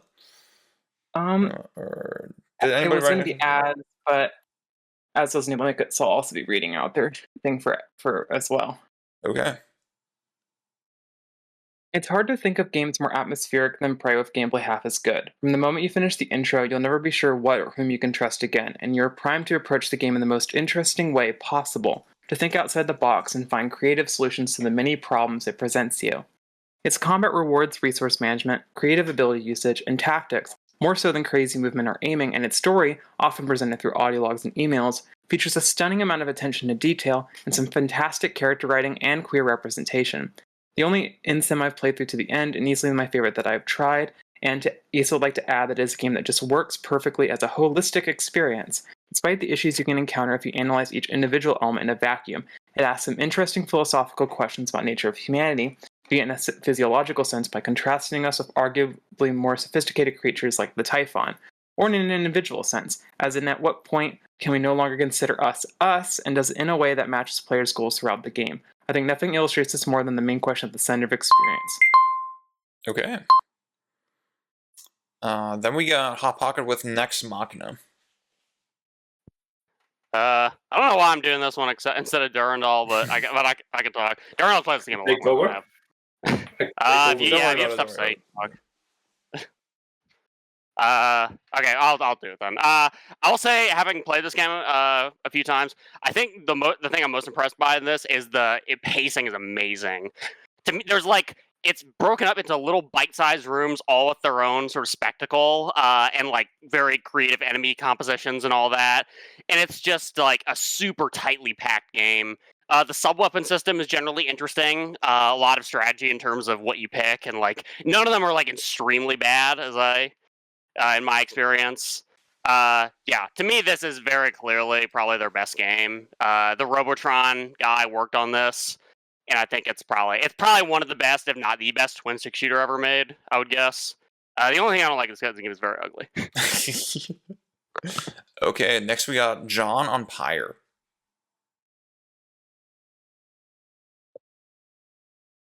Yeah.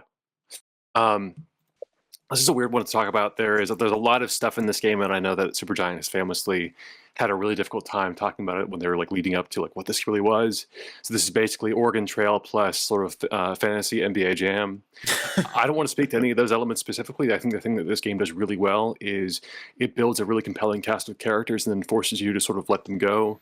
The entire game is hinging on these sort of championship matches where the characters ascend from the purgatory that you're in and help out with this revolution.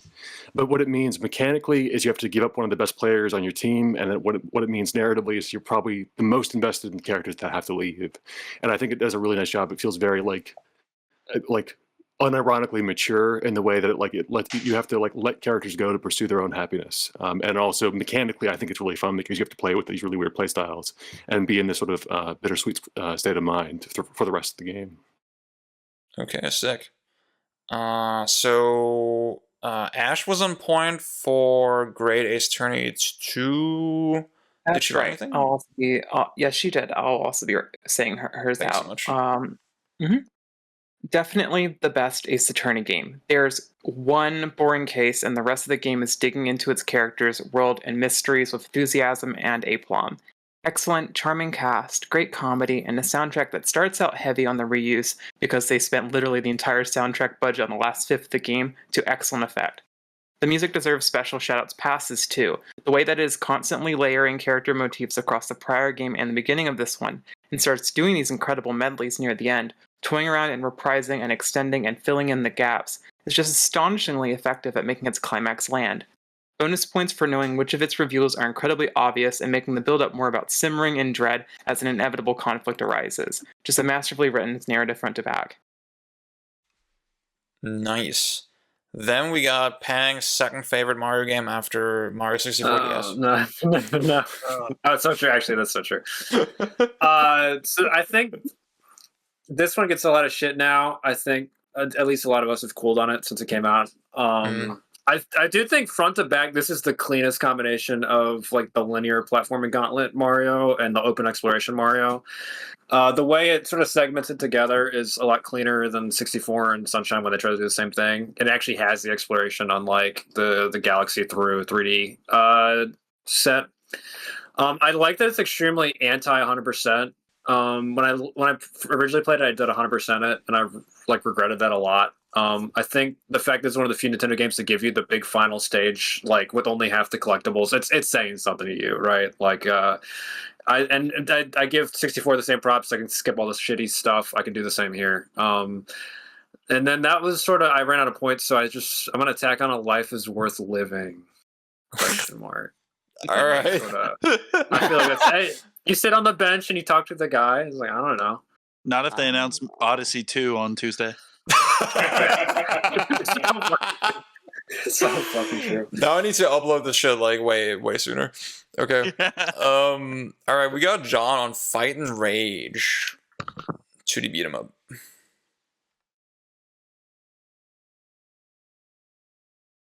Oh, John is muted. Let me pause the timer. Are you there? Oh, thank you. Yep. Hey, Go for what's it. up? So I want to say Fight and Rage is much like another game that's upcoming next year, in that it's sort of an amalgam of all the beat 'em ups that have come before and sort of steals all the really good ideas from them. And I think that makes it a really fantastic like gateway beat 'em up. The thing I think is like worth particular note is it's pulling from so many influences. It has like, you know, a different stage variety and cool defensive options. It also includes a parry, and normally I know that like Bird Gang is very like anti-parry, or there's a lot of like issues, and especially like, I think Rex has done a really good piece on that as well. But the parry here does not feel like this kind of passive dominant approach. It's this thing that's kind of a reprieve in the middle of some really serious fights, and then you actually have to sort of capitalize on. It like refills your super. So I think this game feels very like proactive. It has a really good like combination of scoring and survival. I don't know. It's like, I think with the exception of the art, which we'll probably get into during the larger discussion, this is like the platonic ideal of a beat 'em up, and it's just like really easy to recommend to anyone who is like at all interested in the genre. So Evan was on point for Sonic Mania. He's not here right now. I don't think he wrote anything. He also nominated me to read off his thing. Okay, thank you so much. Yeah. Sonic Mania, there's an artistry to the level design in the best classic Sonic games that is unique among its peers. The push and pull from the designers to the players. The way simple level geometry can effortlessly convey to the player when to speed up or slow down. Player movement being so heavily tied to the level geometry is the secret sauce, and Mania knows it better than any other installment. The levels offer the best blend of quote-unquote guided fun and opportunities for player to have their own fun. All the offbeat nooks reward those looking for more traditional exploration elements without slowing down returning players. The game is a mix of new and returning zones, but the old levels have been completely redesigned and are filled with clever reimagined callbacks that show a level of care and thought you rarely see from these kinds of nostalgic throwbacks, to the point where these returning zones shine just as brightly in terms of fun surprises as the brand new ones. Also just has an ever-loving soundtrack, like it's just ridiculously good. Oh yeah, and finally we got Luna again on Night in the Woods. Give me 1 second, I'm scrolling down what I wrote. Oh yeah, good. Okay, alright, I'm good. Night in the Woods has an ear to the beating heart of people within that very, very specific period of time when they were coming out of teenage years and felt like the world is changing faster than they can conceive. Finding their past is twisted by the sad pages of reality and leaving very little for some hopeful nostalgia to really hold on to. It's very intentionally dysphoric, disassociating, and thorny. The characters reflect that trouble, internally and an anxious burst externally, and with rougher patches on top because of how your central viewpoint is really seeing them again for the first time in forever. There's a beautiful and very real conflict between how May remembers them and how she hopes to connect with them again with what they used to do.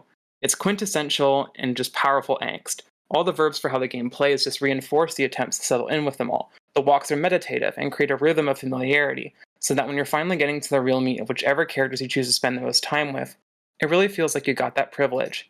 I'd even argue that the fact that you can miss all of that by trying to be with everyone enforces how hard connection by spreading yourself thin is really like. Also has a triple jump. So true. Okay. So, Zelda is a lock. Zelda? Yeah, it's a lock.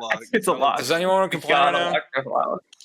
This year is weird. I'm like, these games are all good. It's a lock. The effects. I've got my baseball bat ready. It feels like there's like these games are all good, but then there's too many locks. Like I would like Zelda, I would like Rain World. It seems like y'all sort of want to like Prey.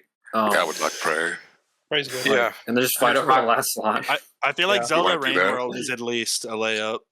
Yeah, I could say anything, but out of respect, I won't.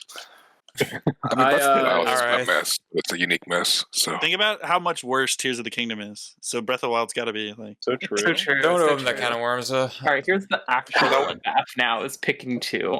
Okay. So can we cut Odyssey? Can we cut Odyssey? You cut Odyssey. I don't. Okay. Can we cut Sonic? Yeah, cut Sonic. I would like to talk about them more, but it's fucking Sonic. Yeah. I think these are good. Sonic games. endearing. It's good Sonic. It's good Sonic. I guess I want to say about Odyssey real quick. I guess the thing that makes me cold toward it is like how much of the progression is like not tied to platforming. Like how many, like it has these moons that are central to progression, and like so many of them are like, yeah, do a grandpa here or whatever. Like I do think. Are they central to progression though? Like because most of the ones that are like.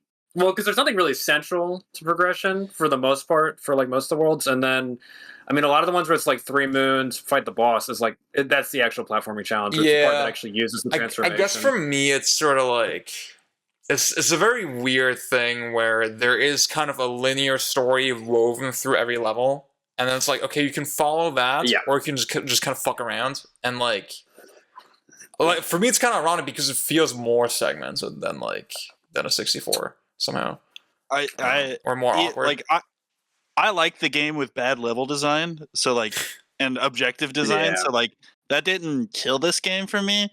But outside of like the way vectoring works, like high level movement in this game feels like I walk up to a ledge and then hit the funny button combo and I'm across the ledge. It doesn't feel like I'm making a jump.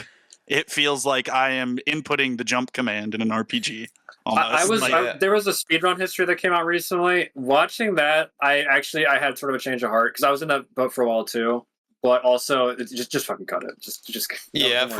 I don't dislike the movement, but like vectoring is cool as fuck though. I want to say. What's the argument against Sonic Mania? I need to hear that. I think Sonic. I mean, Autorun. So I don't want to say it borrows too much from the other games. Like Yeah. I think Evan is right that like they've spilled, like they really put their heart and soul into this one. They did. But it is like half old levels kind of. So. I think Sonic. So Sonic, everyone always talks about 3D Sonic struggling to find its identity, but I think the way 2D Sonic's levels are designed is also kind of similarly very scatterbrain, and every game is so distinctive.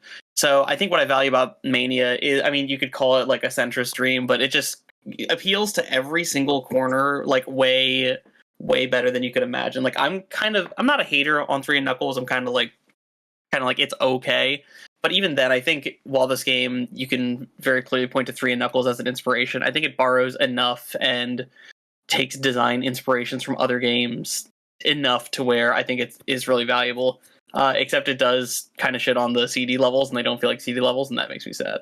It is like insanely well crafted, as is Cuphead, but like, Cuphead's way better. Cuphead is like on a mechanical level. It's like actually interesting. Yeah. I mean, Sonic is too to some extent, but I think if I had to defend like old Sonic, not that I'm an expert or anything, I'm not. I always bounced off them as a kid. But it is sort of like, well, it's cool that a lot of people like this arcadey series with very arcadey progression and score, and this sort of like, oh, you can get better and like find new parts of the level by like playing better and playing more efficiently. And Cuphead's like an actual good fucking game. Like, let's just cut it. You can cut Sonic. It's fine. Okay, I guess I want to say with Prey real quick. I think this is an awesome game. I like this game a lot. I think the thing people get hung up about with this one is like, ooh, combat too easy and resource management doesn't matter. And then there's like, you can install mods and that fixes it, or you can self-balance. Well, I think the self-balancing is fine, right? I think Issa has like in private kind of presented good arguments sort of for the expressive nature of this game. I guess for me, it's just that it's been a little too long to like really properly analyze it, but I think the combat is just like kind of point and click, you know? It doesn't feel like that there's that much room to really do anything super cool with it. And like, I think this also gets back to my dislike of sort of the save anywhere PC style. I think if there were sort of a canonized save mechanic, okay, you get set back, blah, blah, there's some actual risk involved, some risk of losing progress. I feel like something like that would really pull the game together, and it feels kind of under-designed in that way. Like, how do y'all feel about that? Yeah, Raph is right. Raph just mentioned the DLC Moon Crash is exactly that. Oh my god, we're fucking nominating the base. Oh my god. I haven't played the freaking DLC. No. Y'all have something else every time. We do. You'll have something every time. I also would say that I don't necessarily understand your argument necessarily. It's like, oh, it's not too amazing. Like the things you can do, like you said out there, it's not like the things that you can basically do the fundamentally. I think the things you can already do and play are ridiculous. Like glue gun shit is Breath of the Wild core. Like I don't understand. It's cool. I mean, I was specifically referring to combat. But yeah, I mean the stuff you can do with the glue gun, the way that like all the like the little mods work, the way you can mimic into like certain like objects, and like that can just be a solution to getting through like some puzzles, like turning into a cup to get through like a small gap that you'd otherwise have to hunt down a code for. Things like that, like the way that you engage with the space station that you're on, it's like it's really great, and it's also impressive that it's in a game that came out in 2017. Okay, to be clear, Moon Crash came out a year later and it's standalone, so fuck all y'all. Oh, okay. So I've not played this game. I was under the impression it was like some straight edge like horror space thing. So as someone who's never played it, hearing these descriptions of it, I have no fucking idea what this game actually is. It's cool. They got me to play it, and it's cool. I know Kevin likes it. The best memory of Prey I have, which really speaks to its system, is I was missing like organic matter. It was, I think, and the thing I did, and I thought of this on the spot, was just I stacked all corpses I could find and I recycled them, and now I use basically those recycled corpses as matter to craft new items, and that's the funniest shit ever I did in a video game. Yeah, that's just like a central part of the game, and it's like it is a really fun thing to engage with, the way that you can like get around all these little things. Wow, that sounds like Breath of the Wild. We should cut Breath of the Wild and do Prey. So true. Can I say really quick? I think my opinion on this game now. Also, Moon Crash is you have to have in this game. It's all right. But I think this game, the mechanics and like resource management is overrated. It's like really badly balanced. Like you can break it extremely easily. It's like it's pretty embarrassing in my opinion. I think. But go ahead. But the level design is extremely underrated. I played this very like much after Breath of the Wild, and the difference was extremely stark. I think it's like massively better level design than something like Breath of the Wild. This sounds like Deus Ex. This is like the same argument. Yes, it is a Deus Ex. Absolutely. Yeah. Well, now I want to play it because originally I was like, oh, this is 10 out of 10. I don't want to play it. Now it sounds like 8 out of 10. I'm like, ooh, this sounds pretty good. I guess maybe this is my point. Kind of, I feel like this is a game where I'm supposed to feel kind of threatened, and like very early on, I just kind of didn't. and it's still very engaging. It's still very cool, but like that's my case against it. That's why I wouldn't want to look at it. The save anywhere thing was like a big issue for me, and Yeah. I just repped SMT4 real hard, so maybe I'm a hypocrite, but it was a problem there too.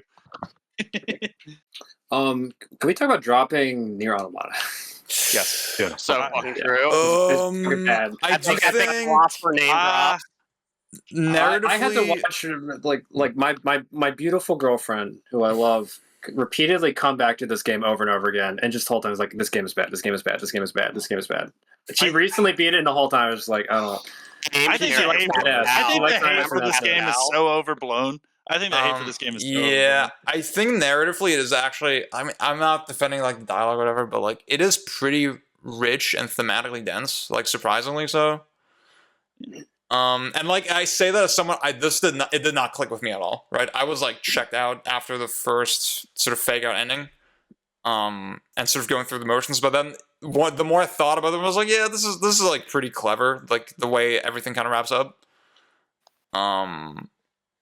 Obviously the comment is like fucking nothing. I think the only real like writing problem I have with this game is it lifts a little too much from its predecessor. But like, I don't know. We've gassed up narratives for far less involved games on this list thus far. No chance to right the ship. Y'all, this is why y'all should have actually not let me on the Wonderful 101 talk yesterday, because then I would have actually just like gassed up the story a lot. Yeah, the Super Bunny Hop video was really good. I also have to point out that Yoko Taro's managed to successfully run bits about this game for longer than it took to make it. So true. True. 2B's ass kept Platinum alive for like a couple more years, and then fucking like it's a Yoko Taro game that sold 8 million units. We live in a crazy universe. This game is a miracle. Okay, if a Suda 51 game sold 8 million copies, that wouldn't make it good. You feel me? No, but there's some good Suda 51 games. I'm a No More Heroes 1 dick rider. You can't make that argument. No, that game's bad. You've heard my whole thing about how the game is bad. You haven't heard all about how that game is bad. So Joey Simmons is only good. I feel like Flower, Sun, and Rain, first game to sell 8 billion units. I probably would like that game. I like the bad games. What do we do? What's another game y'all want to shoot for real quick before we do a poll? Pyre sounds cool as fuck, but how many people have played it? Me, Pyre's awesome. I fucking love its narrative design. It's like, as far as like again. Hello, like, Ash, by the way. I touched on Transistor, but like the way that this game does its narrative design while still being like a polished experience anyone can play is nuts. Like, it's a fucking prestige, whatever the fuck game that's structured almost like Mountain Blade at times. Like, I don't give a fuck. That game rocks. I would vote for that over fucking Nier Automata any day of the week. I just haven't played it. I wasn't trying to slander it. That game sounds cool as fuck. I want to hear Journal talk about Nex Machina if you'd like to. Go for it. If you'd like to. It's simply the best twin stick shooter. It's the best. Thanks. True. So I want to say I really like Grace 8 Attorney 2, but the fact that the story continues directly from Great Ace Attorney 1, and I kind of feel like you'd have to play the first one to play the second one every time, is what really drags it down. If this Great was Ace Attorney 1 rocks. It's pretty good, but like, it's not the best. It's not as good as the sequel, but it's like I would say a upper tier Ace Attorney game. And you're going to say some backhanded shit, but it is a good time. Out of curiosity, how many cases are in this game?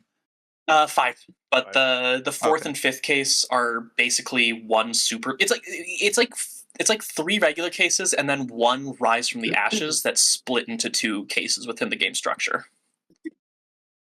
Like, I think my vibe is like, I watched the Chainsaw Man anime because PJ was hyping me up on the manga. I was like, this is sort of whatever. And then I read the manga. I was like, oh, this is the first half of of something that's actually really good, and it cannot stand alone on its own. It's like, that's the vibe I get when I play Greatest Attorney 1. I'm like, this is not, and I can just play it back to back, which is fine. But we invalidate so many games' predecessors because the sequels totally clear it. So now we're going to do the same shit in reverse. That's that's dishonest as fuck. I've not played the second one. I couldn't make it because I got so fucking bored playing the first one. I was like, I have more to do in my life. I'm not using my Switch as an e-reader anymore. I'd argue this To be is a honest, special case because it's a VN. It's one continuous story. I don't give a fuck about Devil May Cry 3 if I play Devil May Cry 4, but I very much care about what happens in Great Ace Attorney 1 when I want to play 2, right? I can't super justify this. On vibes, I agree with Ash. I feel like it does kind of feel weird to slag it for that. I don't know. But like I don't know anything about this game, so Compared to the other in the pool here, if some of these like other years, I probably would have been like, you know what, I have heard this game is good as fuck, I would shoot for it. But out of this set, it's like that is, I think, an actual issue that a lot of these other games. wow, I'm like really struggling with the vote. It's This so is a hard. crazy pool. I was Yeah, this is actually bad. really rough. I know I singled out the soundtrack, but I need to make it clear that Great Ace Attorney 2 soundtrack is so good that they cut a track because it was too good, and it still isn't my favorite track from the fucking game. Like, I think it's also worth mentioning that Great Ace Attorney 1 and 2, like Ace Attorney already, like, didn't they already transition to 3D at that point before these games came out? Like, I think it uses its 3D really well in ways that those games. Oh wow, okay. yeah, because they mocapped Great Ace Attorney 2. They had Takarazuka review guys, or gals, do all the mocap, and it's fucking awesome. They have this like naturalism, but still this exaggerated that works great with the period and the visuals. Yeah, but That it's game not has enough. aura. I voted for it. So the vote is Aura and running. hype moments. Oh my god, wow. Prey and I didn't Fight even and Rage play are tied. Fight and Rage is like kind of a sleeper. Not talk about Fight and Rage at all. We didn't. That's crazy. I Okay, let me because this is a big year. Let's add like 3 minutes. No, the votes are cast. It's over. No, Is it? it's Are they? over. I mean, we let Fight the Rage previous. play- Oh, no, We are crossing the Rubicon. Well, see now they're all tied. Now there's a runoff. Yeah, do we Wait, want to do a? I got it. I got Okay, it. wait. Automata is out. Next Machina is out. Not in the Woods. Cool. Sorry. Great, let's change. Oh. Great Attorney's out. Is Pyre also out? I guess so. Yeah. Thank We you. just select one answer. We got Pick 2. Oh shit, I'm that gonna is a fucking one kill answer. myself. What This is Discord Pyre on? poll UI not doing it by default. I hate it. I'm sorry. What is You know, we could Pyre do- on? I want to play that shit. It's not on Switch, I think, but it's on everything On else. PC, isn't it? Don't play it on PS4 though. It has like big issues. You can play it Really? on PC. No, I put it on PS4. Wait, really? And now, But yeah, if you- so is a Prey is locked in there. okay. Okay. You know what? Prey is Whatever. No, don't go Prey. Let's go. Should I play it on I'm PS4? shooting. Would I think it's funny if I played on PS4? It is funny because if you play on the higher difficulties, the game actually starts to lag really badly. Oh, okay. Yeah. Oh, hell I yeah. haven't even 13 played Sentinels. Fight and Rage, but I don't Pick like one from Cuphead. Fight and Range or Cuphead. Yeah, let's do it like that. That actually works. I would out. say, as far as like meaningful discussion about these two games, I would say I enjoy Fight and Rage more because I think the continuity of the arcade structure. I think Cuphead is really good, but I think I just personally I'm like less enthused by like how discrete the encounters are. Okay. Yeah, I think also I just voted Cuphead, but I would say that Fight and Rage probably needs more attention. If someone were to watch this and be like, "Oh, I'll play Fight and Rage," and everyone fucking knows about Cuphead. Yeah. The turbo mode. The Fight and Rage turbo mode. So fucking good. So fucking good. A ton of Fucking unlocks, Monster too. I Hunter think it's cookies one of server the- mode, am I right? Oh lord, I am not ready for this year. And that's why you play on Jesus. TPSSPP. This is about Just to be go play it on much rougher. TPSSPP. Okay. Who do you got on Celeste? I think that was also Evan. Does he writing? No, that's me. That's me. Oh, okay. And go for it. So, Celeste is, in my opinion, the best of the Kaizo platformers, of the Kaizo platformer revival you can think of. I think there are some Super Mario World ROMs that are equally as good, but as its own game, this one really takes the cake. Like, you had got a lot of unique challenges and level gimmicks that don't overstay their welcome. You got Madeline's enhanced moveset, like you get super dashes, hyper dashes. You got different types of hyper dashes, which I learned when I learned speedrunning this game for getting the golden berries. And it's very interesting on a micro and macro level. Like I said, I did the golden berries, and basically if you go for those, the whole level is what you experience when you play, when you go for golden berries is the same you would experience as a player when you try to get through a screen. It's very permissive. Like, you don't think you would think you just learn how to play how to push which buttons in which order, but it's like actually really it's really permissive with mistakes you can make. Okay. Cool. Now we got Cranku on Tetris Effect. Yeah, so Uni once said on B-Sky that Tetris Effect is a wonderful game which reminds me of Earth's truly incomprehensible beauty and how I might be the dumbest, biggest idiot on its entire service. So you can play this game properly, and like it has that interesting zone mechanic, which is how you get your decahexatriss and your ultimatrisses and whatever. And also with the connected update, the online play is cool. The game's not just eye candy; it's also fun and competitive. We've got tournaments for it. Interesting game modes. You got the solo versus. You got team-based blitz matches. It also has like an NRS format score attack with NES themed visuals, which is cool. But most people will be interested in the journey mode, which is where like the story mode of the game is, and that's where you're on the voyage of beautiful visuals, all themed around like human cultures and nature and technology. But each stage has its own theme, and that transitions into a more intense theme the closer you get to the line clear levels. It's really moving, and the music is beautiful. I like Tetris Effect. I like the music too. I want to know if it's like cringe to like it. I've seen people like cringe at it. I like it. I don't know. Please kill your cringe. So true. Okay, we got Copy Kitty. I originally gave this one to Hot Pocket, but I think Luna really wants to cover this one. All right. I think the biggest thing about Copy Kitty is that I recall that when we talk a lot about in this server in the sense of like games as toys in a sense, often we use that as like often like how other people consider games is just and talk about them as if they're reviewing toys.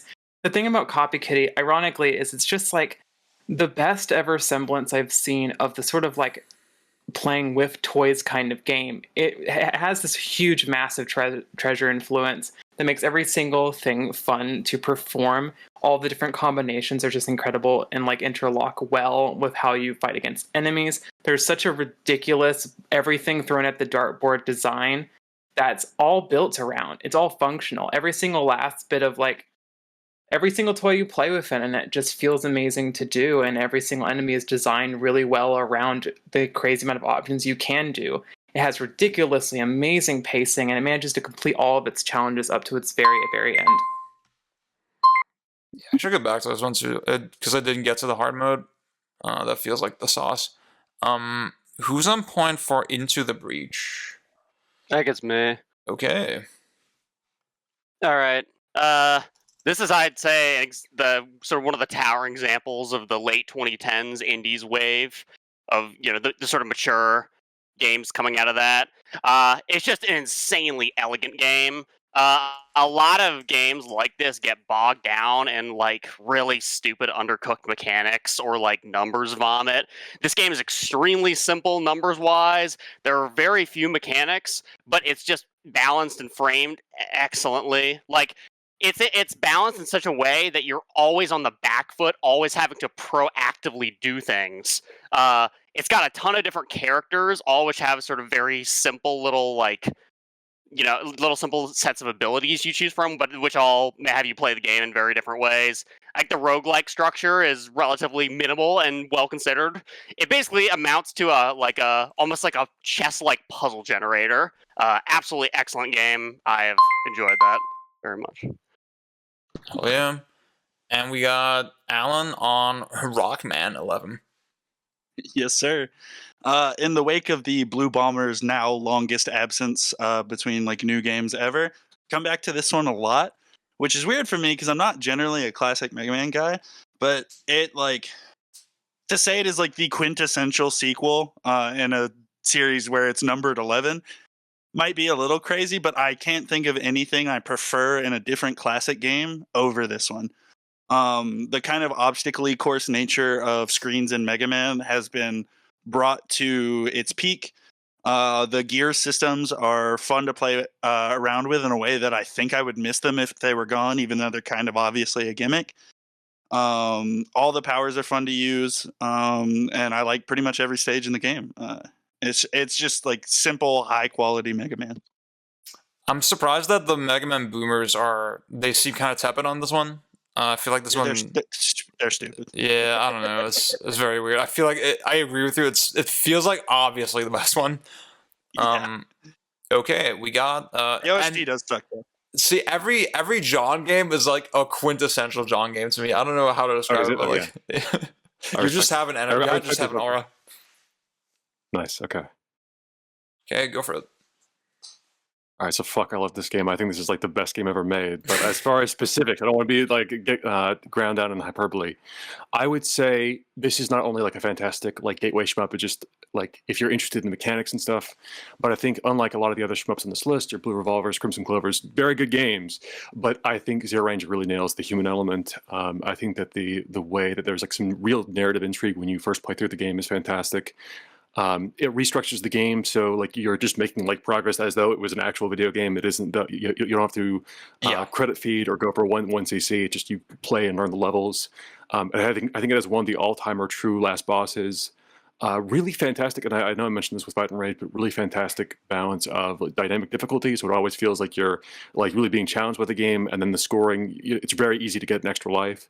So it's a great balance of really difficult, but you always feel like a run can be salvaged. So it's never a game where like it feels repetitive. It's always like it has a great spark to it. Hell yeah! And next we got Cranku with Dusk. Yeah, so in contrast to what I was talking about with Devil Daggers, Dusky is actually a throwback, but it's a good throwback. It's not derivative. It's a mix of influences that make up a tightly designed experiences, and I'm borrowing that observation from Issa. But she mentioned that like at its core, it's an FPS with Quake movement and Doom enemies, and it's also a source game where you can pick things up. But it's a sandbox shooter where variety is the spice of life. So you have secrets that lead into secrets to powerful weapons that destroy the early game progression. Dual wielding plays like a prominent role, and Quake-style power-ups and strafe hopping are there. It's like it has all these little flourishes of movement where you can do gun spinning and backflips that look really sick. And where every part of the level clicks, you're sort of like bunny hopping, launching explosives, buckshotting, hitting snipes through the air, and shooting stuff through walls with the awesome array of weapons like the crossbow. Shout outs to the soundtrack, atmosphere, and boss fights. Cool. Do we have anything for Hitman 2? Did anybody write anything?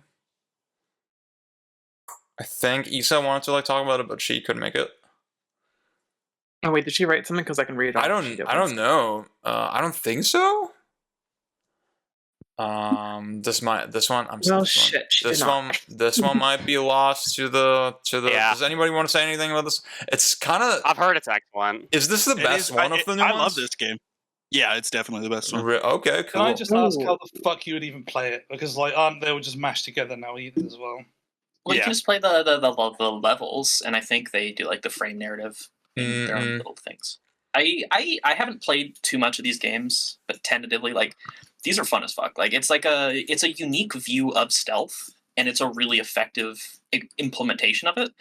It views it as like this insane clockwork mechanism. Like there is kind of that in-simmy creating these things, but it's like it kind of reminds me of Metal Gear Solid, like the shit in the tanker, where there's all these insane interactions that are all hard-coded, and it's so thought through that you just create this simulation where you're messing with these levers and seeing how it spirals out of control. There's nothing really like it, and it's super effective at doing that.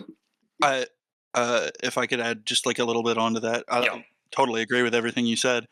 We were, there's the statement about Ghost Trick that it's like the only Rube Goldberg machine video game, but no, it's Hitman. Hitman is the more full realization of that idea. Hell yeah. Okay, next we got Luna on another fucking Monster Hunter. Okay. Divorced from the rest of the series, I will continue to heap praise about how much of the game is functionally communal to me. The hub has this beautiful diorama of everyone working together with the whole for the purpose of understanding the ecosystem, and figuring out what they can do to help prevent it to falling to the sheer forces of nature that would upend all of it. Definitely prevents you from really figuring that out organically through your own means, but I appreciate the group message for what it really is. Makes fighting the monsters that are actually a challenge feel earned. You've built all that ability to take on said ecological disasters from what you did with everyone else in the name of research. Certainly helps that this is Monster Hunter combat done mostly super duper well. Iceborne fucks, I'm no good at the mechanical analysis of Monster Hunter combat, but it definitely feels like the enemy design does more to layer your positioning decisions and force you to work with debuffs in the environments you fight them in Iceborne. The base game's low rank having such ease of difficulty does the biggest detriment in giving you less time to really consider how the monsters fit in with the whole, but at least there's much to really discover and get lost in with how stupidly complicated the maps are. Ancient Forest. Am I right, guys? Big map. Next we got we got Arthur Morgan's Big Day. I think that's Ashen Point. Yep. So we talked a little bit about like how it's like actually fun to engage in this world yesterday, but the big thing for me is that just no other game of this scale is going to be made with this much intentionality in the same way ever again. It's a cowboy RPG where the world around you falls apart so slowly you don't even realize it's happening, and they spent so much money and so much time and so much space to record all this dialogue that you're never going to see. It bludgeons you with its scale to impress on you with that central theme of this kind of last moment of nature.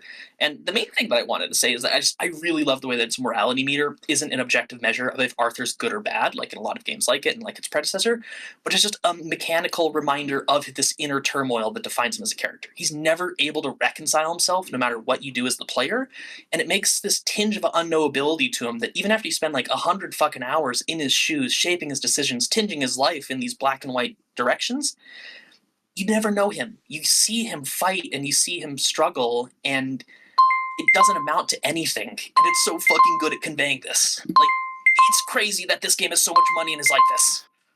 Good story. For sure. Next we got Ant with Return of the Obra Oh, so yeah, I can't see the timer again, so I'm trying to time this. I'm timing this myself now. So, Obra Dinn is like everybody's seen the art style, right? It's got this dithering art style with this ochre yellow, and it's really beautiful. It really. It's still very readable for being a puzzle game with that art style, which I find very impressive. So the central conceit is, in case you don't know, you play as someone who has to investigate the murders on a ship, and you do that by having a magical clock that sends you back in time to the point where people died, and you have to find out how these people died, and you not only have to find that out, but also like their names, so you have to connect different types of information from different scenes of time throughout the game to find out which people died at which point and what their name was, and it's all got this unraveling Lovecraftian story in the background. It's insanely good. I would really recommend playing this if you never did it. Also, it doesn't have any dialogue in those vignettes, so the whole story is basically told through just seeing things happen, which is also extremely cool. Nice. And finally, we got Hot Pocket with Ballistic NG, which is a Wipeout-like. Yep, it's basically just old Wipeout. The shit is so the old is the successor of the old PS1 Wipeouts. It is literally just those games, but improved in every way, essentially. I'd say the main big standout over the old Wipeouts is the track design is much better. There's a lot more sort of steep inclines and like nasty turns. It was also just a shit ton of tracks. Big campaign of just a lot of. It's like the sort of you just go through the tracks and find a lot of people. Really, this is just the best way to play old Wipeout, which is one of the most unique handling racers, where it's very arcadey. It's in the sense it's easy to pick up and play, but it kind of has almost a rally-like sense of like improvisation and how minute the terrain is, and like sort of the angle you're coming in at, both horizontally and vertically. Fantastic game. Okie dokie. Yeah, they're also, you move so fast you clip through the stage. That is very common on the highest speed class. Dishonored really needs to dig into more. Oh my god, where do we start? I don't feel like there's any. I mean, maybe people think about Celeste or something, but I don't think there's any clear locks or cuts here. I would definitely lock Celeste. I would lock Celeste. Really? I want Celeste. If any, lock that one. Yeah, it's so good. Yeah. If any, lock that one. Although I'm not like super losing my mind over it. Same. I couldn't even really tell you.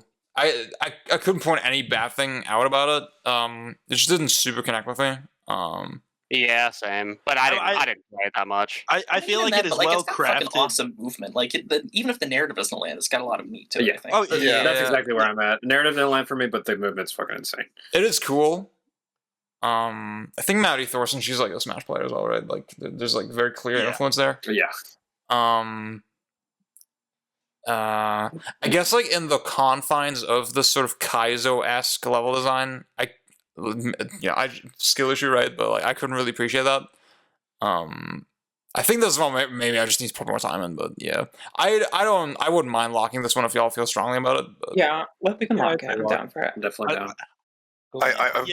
One thing I want to say about the game is that the final screen of Farewell is like one of the most emotional experiences I ever had with a video game. It's so insane. Okay, you can kill Monster Hunter World already. Yeah, how do you feel about that? Go for it. Please kill it. Really? The evil is defeated. Monster Hunter haters, we can ally in this moment. I have one thing I want to say about Monster Hunter World, and it's a negative. So, Monster Hunter World is carnivore propaganda, and as a vegan, I think we should get rid of it. Yeah, your wish shall be granted. Yeah, the whole Monster Hunter series is like just propaganda about how we should just eat animals and how it's good for the ecosystem to kill them because they're ontologically evil. Fuck your series. It's not about eating animals. It's about culling in the same way it's like a controlled burn. It's about Wilds lets you play as a vegetarian, actually. Also, they're not ontologically evil either. The ones that you actually... That's some wokey. I don't fuck with that either. I'm a perfect centrist. I don't fuck with vegetarians, to be honest. To be fair.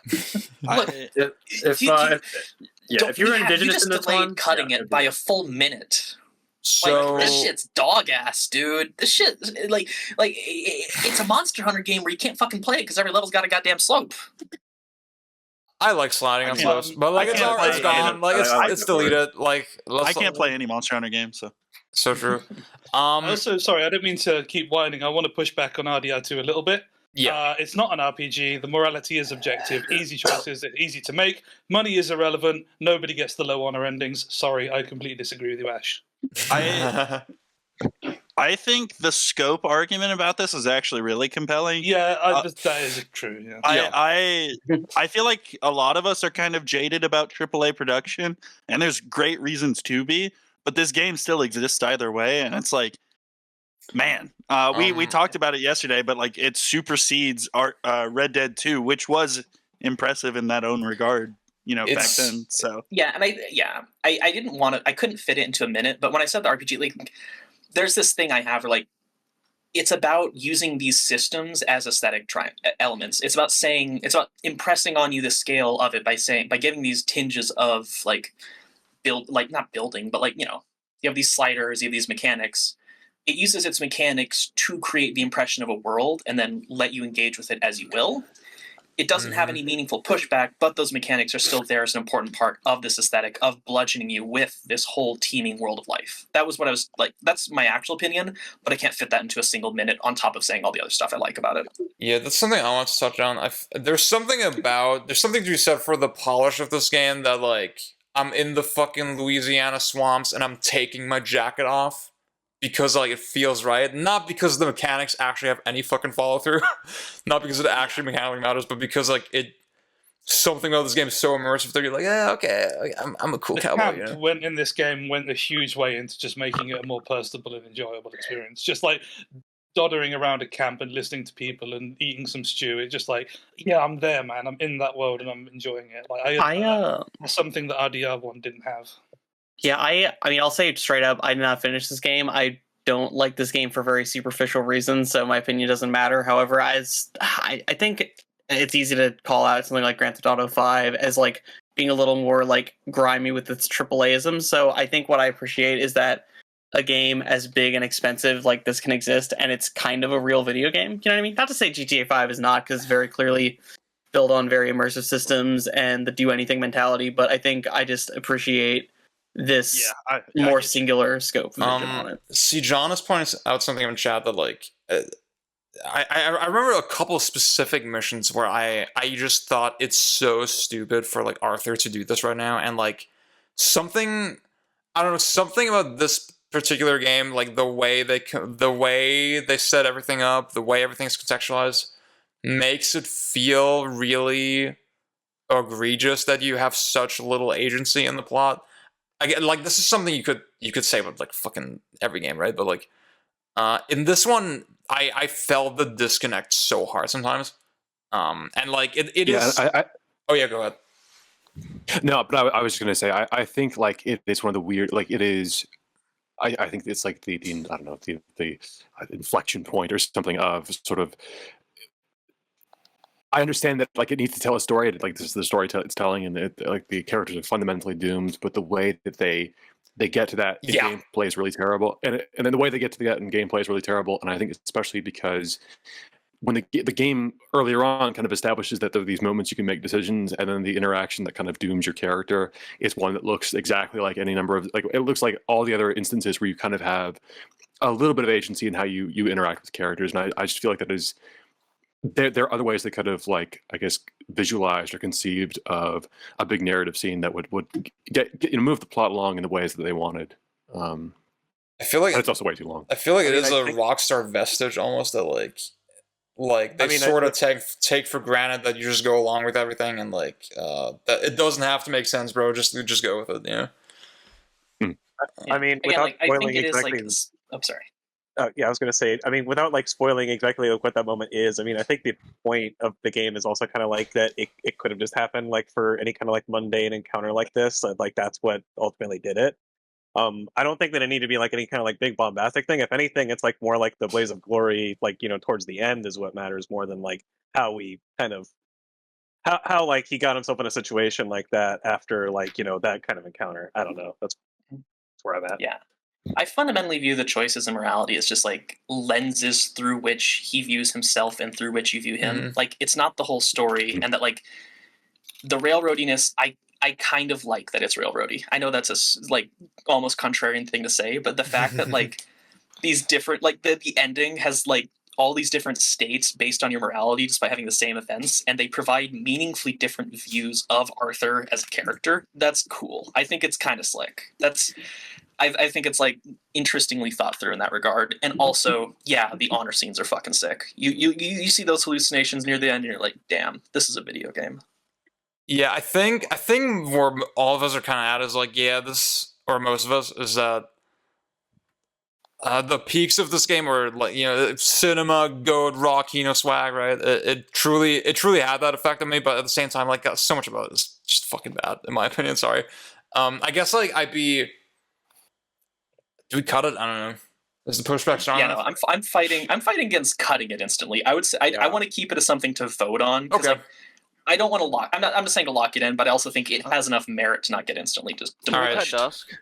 I want to cut this on behalf of my friend who works at Rockstar and spent hundreds of hours working the UI for the microtransactions. Oh, that's no way. Just put him out of his misery. Don't take it out of the game. So, I guess real quick, I want to say I feel like Oberdin could like I don't know enough about lock. It feels like a intellectual lock, yeah. Motion I do to not lock. agree with that necessarily. Oh no, Luna! It's like one of the 3 good detective games ever. I'm not a Lucas Pope gal. I've played these games and they just don't impact me. Like I'm staying out of this one, but I'm not voting for an instant. I think it's just I just think it's emotionally empty. The emotion is the experience of uncovering it. It's not like the play is the emotion. Yeah, you're having to craft I didn't it from where there's finish nothing. it, but like I thought the concept was really cool and like unique, and that's cool. Yeah. But Also, the game gave me a headache. I guess there's not that many strong shooters for this one. I don't know. I thought this would be like a stronger one. I haven't played it. I'd love to. Okay. Do people in here like Mega Man 11 besides me and Ziad? Yeah, me. I love it. I love this game. It's I like really Mega good. Man 11 a lot. Yeah. But also, it doesn't scream instant lock. Okay, I want to say real quick about Copy Kitty. This game, I think y'all are on point. What I played of it did feel just a little too spammy. Like, okay, there's just 80 enemies on screen, and then I hold one button that like auto targets the nearest enemy, and then just dodge the thing. And it's like, I'm sure that gets better when you get deeper in. I did think the whole weapon combination system, like, that was cool. That felt fresh. It did have that, like, manic treasure energy. Like, it feels like the most genuine attempt at that I've seen in the indie space. The boss fights in this game are so fucking good. The boss fights are the best part for me so far, yeah, from what I've played. I'll defend this game. I think of every game I've played, this is the one that actually feels like it's trying to learn from Treasure instead of copy Treasure. Yeah. Ironically, with this title, oh my god, what are you? what the fuck am I doing? Oh my god. Yikes. Okay, there we go. Cool game. Yeah. I think it's excellent. I think it is the big huge weakness is that it's backloaded. I think you have to get to hard mode, and then it's like because the hard mode is it's a redo of every single level. Wow. Like every level. Is Okay. redone. Damn. Like, I think one of the best bits, like when you start out hard mode in Copy Kitty, is the first whole level for Boki is just like it's just like how hard can this really get, and how can this much can really change, and you get like this ridiculously overzealously designed intensely hard levels like the first go, and it's easily the hardest level in the game outside maybe the extra world. It's as a bit. You don't have to complete it immediately. There is an actual hard mode first level it gives you right after you die for the first time, but it's actually a really good level in its own right if you try to go complete it. Like, it's just such a funny, like, this is what you wanted, right?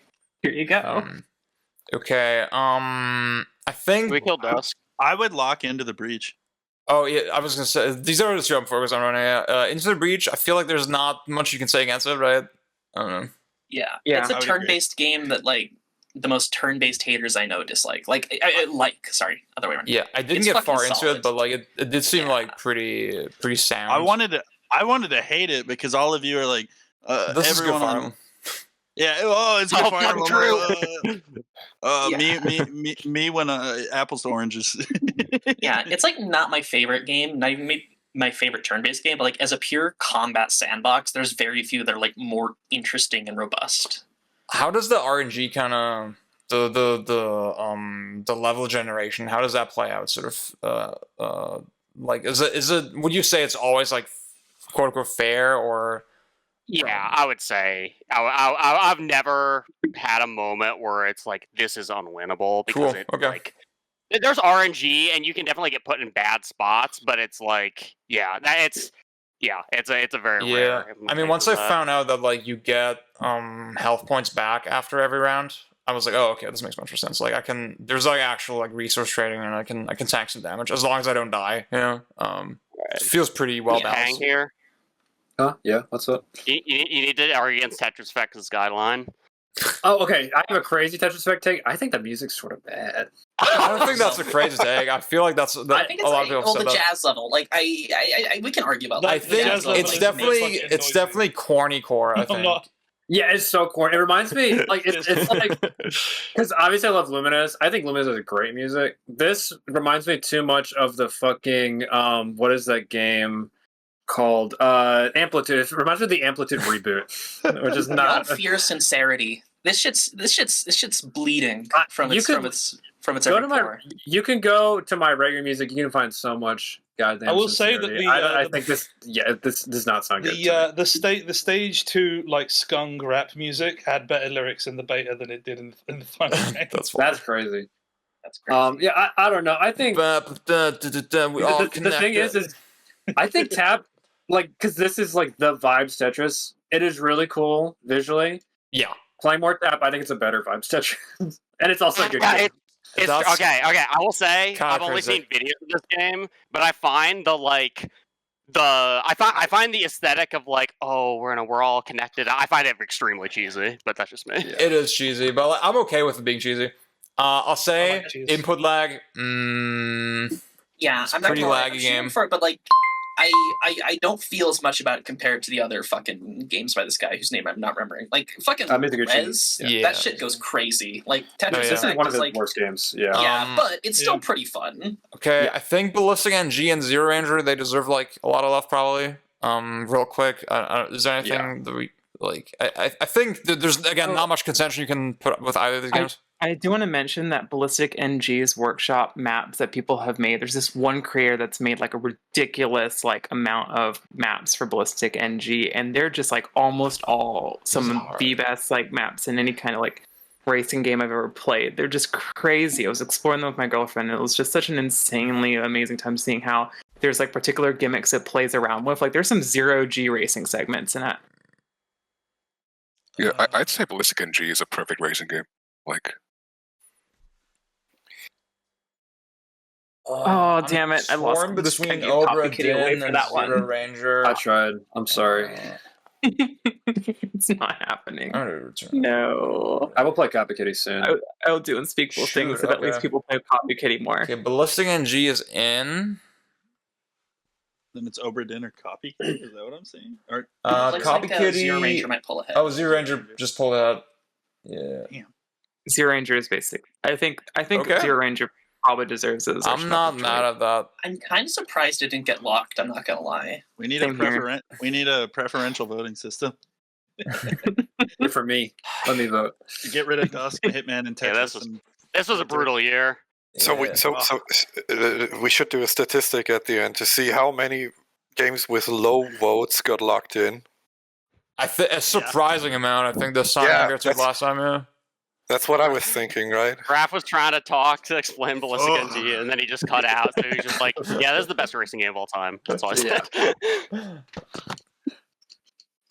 Okay, we're on our final year, 2019. What a fucking year. Okay, we got Ash for Disco Elysium.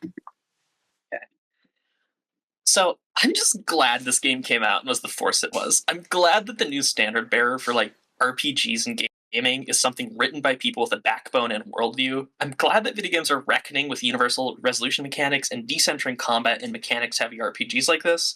I'm so glad that something this cynical is still capable of such beauty, and I'm thankful they managed to impart something with legitimate magic like this before it all got crushed under capital again. Like, everyone fucking knows this game, but like, it is crazy how much this like moves the genre forward in a real meaningful way in transmitting the heart of TTRPG in a way that is still utterly distinct.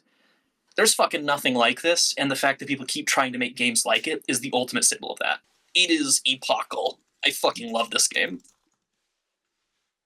So fire. Cool. Next we got most confusing title between Japan and the West. I can never get right. Is it Ninja Saviors, Ninja Warriors, Once Again, Return of the Warriors? I don't know. What I know is it's another John classic. All right, so fuck, I love this game. Okay, Ninja Warriors is a weird one because it's like the more I've played it, the less I can really speak on it. I would say this is like part of like a long line of the Tango projects. They're like developers like three guys, and they've been going back and remaking their old SNES games. I think Ninja Warriors there's probably an argument that it's the best remake that they've done. It takes the jump from 4x3 to 16x9, like full screen, really in stride, and takes a game that was originally focused on survival and makes it more about style and gives like the characters a really like robust moveset. So it's like you can basically get from one side of the screen or do damage from the other side of the screen from like anywhere on it. The two new characters are some of like the dumbest, weirdest characters ever conceived for a beat 'em up. I think it's like an amazing roster. Great progression, like great set of threats to like use your tools on. This doesn't feel like a passive bunch of like training dummies. This is like I don't know, almost like single player fighting game. And then I would say it has like the best cooldown meter in basically any action game. So like the gold standard of beat 'em ups to me. Hell yeah. Evan just joined us, and he's on point for Biohazard RE2. Right. OG RE2 was always Kamiya's weakest game. This is a rare instance where the remake actually is what a lot of people falsely remember the original being. At least on hardcore, where saves are somewhat limited, ammo is more scarce than any prior RE game, you actually have to make decisions about what enemies to confront and which to avoid entirely for once.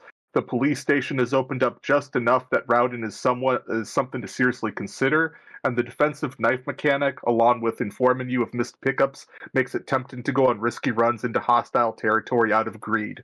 The only areas the remake isn't a clear improvement on is in the tone and the atmosphere. The fixed camera angles are sorely missed, but in this regard, but otherwise, this is an uncommon W for modern remake culture.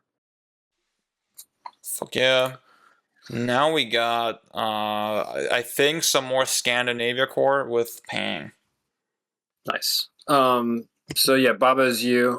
This is like at its core a very simple Sokoban game, and then just by tying the essential rules of the world to the blocks, suddenly it opens the fuck up. So they instantly have the freedom to do whatever they want in any given puzzle, let you alter everything, and they do everything you could possibly conceive of, constantly throwing curveballs, constantly throwing exotic looks.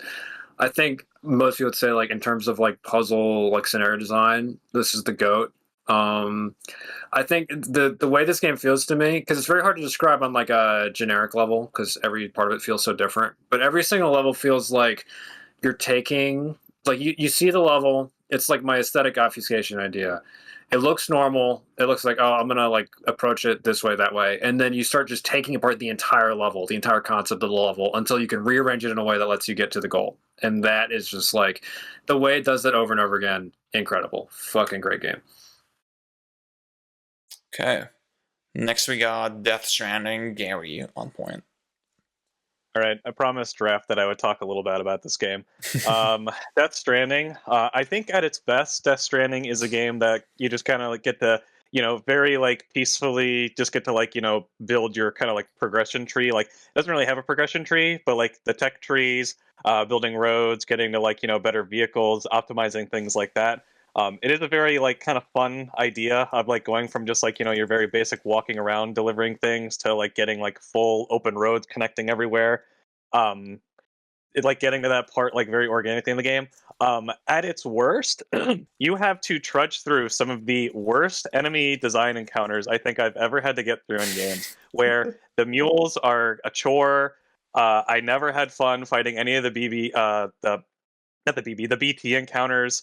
A lot of it, like the story, is very much up its own ass. It's kind of endearing. You can get Princess that out of it a Peach. little bit, but yeah, I'm looking forward to Death Stranding 2, but first game's kind of flawed. Okay.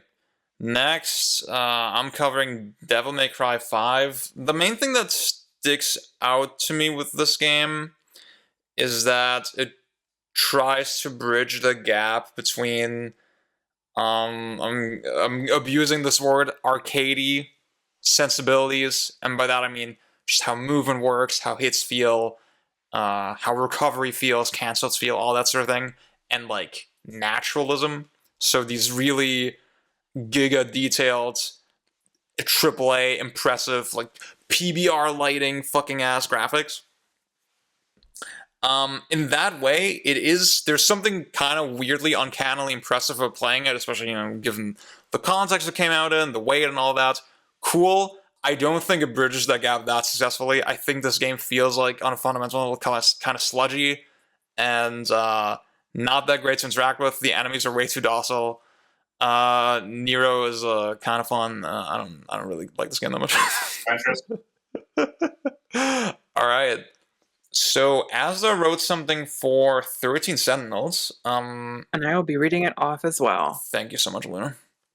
Of course. Less than an hour into 13 Sentinels, a character is revealed to have traveled from the future and lost their memory. From there, the story spirals out into an utterly insane web of mysteries, hooks, and rug pulls that upend your entire understanding of the narrative a dozen times over. Some genuinely compelling character dynamics, subtle thematic payoffs, drop-dead gorgeous visuals, and an excellent soundtrack round out one of the best narrative experiences in the entire medium. The combat is simple, but has excellent kinesthetics and some fairly interesting buildcraft for those who like that sort of thing. And the game's extremely robust archive mode ensures that you won't lose track of one of the craziest plots in all of gaming. Sick. Okay, we got Gary again with Outer Wilds. Okay. Yeah, Outer Wilds, it is a fantastic first-person puzzle game. I'm not going to spoil anything, not even like the central gameplay hook on it. One thing I really want to compliment going back to the game to get some notes is that the tutorial is phenomenal in how it onboards you. Puts you in just like a nice little place where you get to like see exactly how you're going to be interfacing with the galaxy that you're going to be exploring while you're exploring like the mystery of the universe. Obviously, its themes are very like existential, like kind of like the existentialism when like you're kind of gazing into a universe that is not really looking back at you. And then just like discovering everything, like going from like planet to planet, finding out like how everything is like interconnected.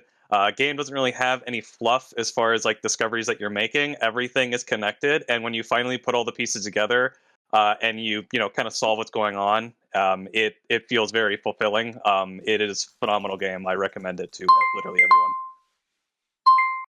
Okay, next we got Luna with Pathologic 2. Can we get back to actually wait, I'm at Ace Combat 7 too. Shit. Hold on one second. Oh, you're good. Take your time. Okay, here we go. Pathologic 2 to me is the best outside of speedruns routing game. Even with my limited play of like a few hours, I adore how many heavy opportunity costs I had to weigh in between going from point A to point B. And even when I feel like I personally optimized a good deal of that, it only took one misunderstanding of the town within the confines of my outsider character to make me lose so much time, which is so damn good. I just love how much the experience punishes you for making every good intention that you think you're doing fucked because you and your character just don't understand the culture that surrounds you. I just really love in general how Pathologic 2 is just bleeding that sense of like understanding between the city that you are aggressively not a part of yet and everything else.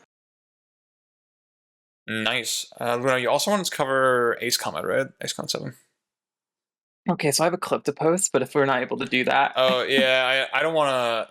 The thing is, I don't want to give any game like preferential treatment or whatever, so... Let me freestyle this one. Okay. So, Ace Combat 7 is just an extremely beautiful game. Like, I think it just makes true on its weather effects looking visually ridiculously stunning. I also think that it manages to make true on some of like its series staples in terms of how even the objective design is still like really good. It's ultimately like the DMC5 of Ace Combat in its own way, in the sense of like, though it's not really necessarily excelling in any particular component, it is pretty fun for what it is. I will say the story is kind of dog shit, but it's got aura and hype moments, so. Did you know there are 3 kinds of aces? Like, can I just the timer didn't run. Can I just explain a cool thing from the DLC that happens in an effort to sell this? Maybe for the free roll in a sec. Okay. Okay, we got I never know how to pronounce this. ESP raid, Espraid. Espraid. Okay, Ryan. I partially put this in as a joke, sort of, not really. I think M2, for all their porting magic, does deserve an honorable mention. So there's a handful of games that could have made it in, but I think the work that went into offering a revamped, much more balanced scoring system is really valuable for this one. As for the game itself, it's in a really weird position where it's sort of genuinely interesting take on its bomb resource that ties into scoring is very interesting, but it makes for a game that is not really beginner friendly, which is in like this weird contrast to how like immediately understandable its presentation is. Not to disregard shmups before its time that were doing something more grand, but just the aesthetic and the presentation that goes into it is very unique for the time, very unique now, if not for what has like come since then and what it's inspired. Cool. Yeah, this is a port of a much older game, but usually we don't try to include those, but y'all sort of convinced me, okay, this seems like substantial enough to warrant it. Okay, next we got Fire Emblem 3 years until it gets good. With Alan. Yeah, so 1 minute could never be enough to describe this game. After all, there are always 5 more years of Three Houses discourse. But Fire Emblem is a relentlessly self-interrogatory series, and it is also by far the most ambitious long-running series in the strategy RPG genre. And it really comes together in an impressive way here. There's obviously a sheen of amateurism all over this game. But with regards to its mechanics and its story and what the team was able to scrounge together for their first console game since the Wii is genuinely impressive in a lot of ways. I think the story manages to hit the angle of the artificial nature of conflict without coming off as super centrist.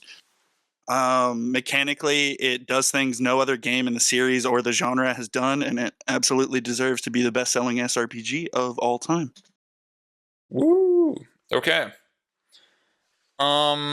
So I'm okay with on Ace Combat 7. Oh wait, sorry. Oh yeah, Ash, maybe do your thing about Ace Combat DLC.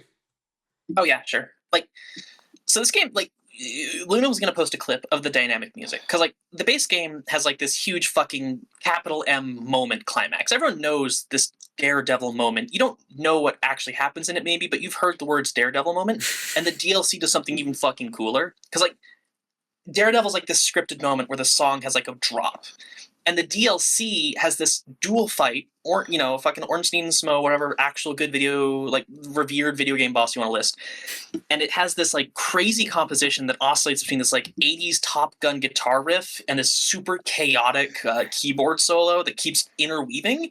And then you shoot one of them down, and the other person gets a power-up, and the song just removes the sibling.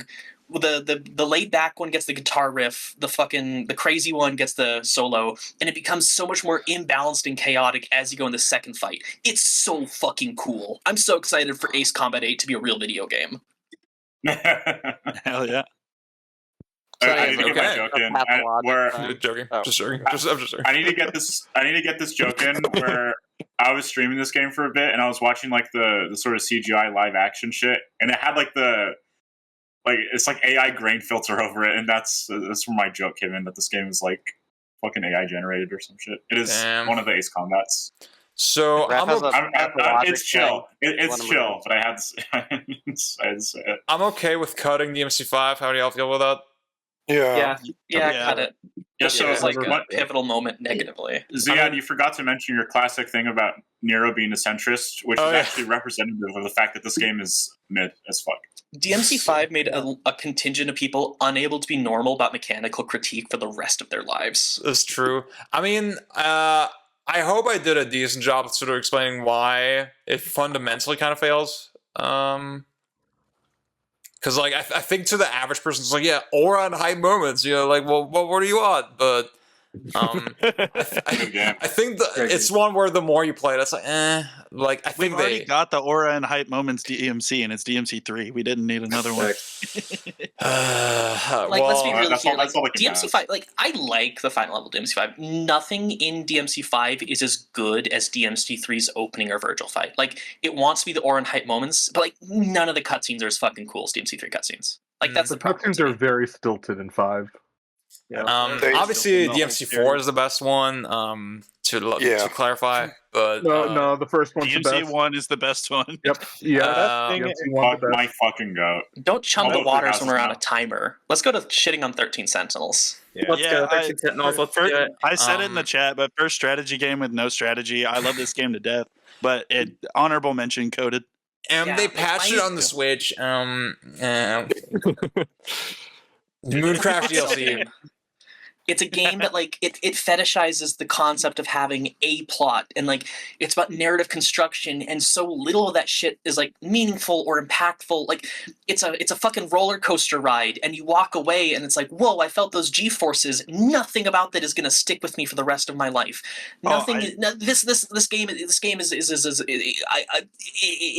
it ages like milk. I totally disagree. It is. I came back at a great time, didn't I? The most plot points are super cool, aren't they? Kind of game in existence. It is the most. Because they are cool because it does plot things. It has no respect for any of its characters. The structure of the structure and the experience of the game is cool. Come on, y'all, that's crazy. This shit is like. It's honorable mention coded, but it's good. Y'all fucking shit on Fata Morgana for so much less when that game's narrative structure does cooler things. That game bored me to sleep.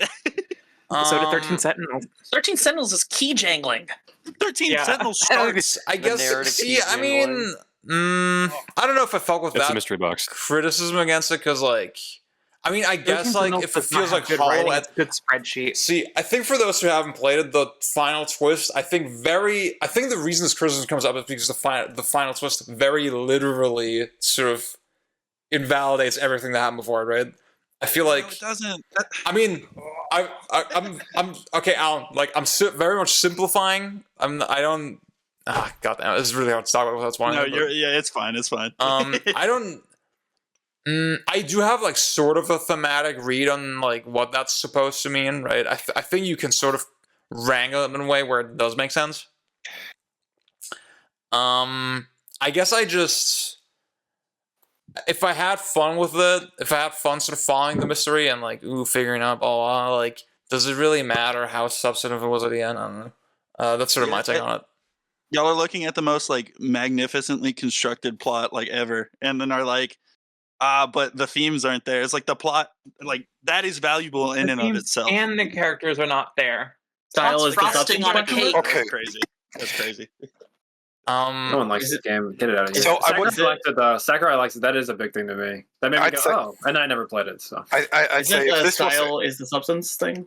If this was another year, I would actually lock it in. But in this year, no.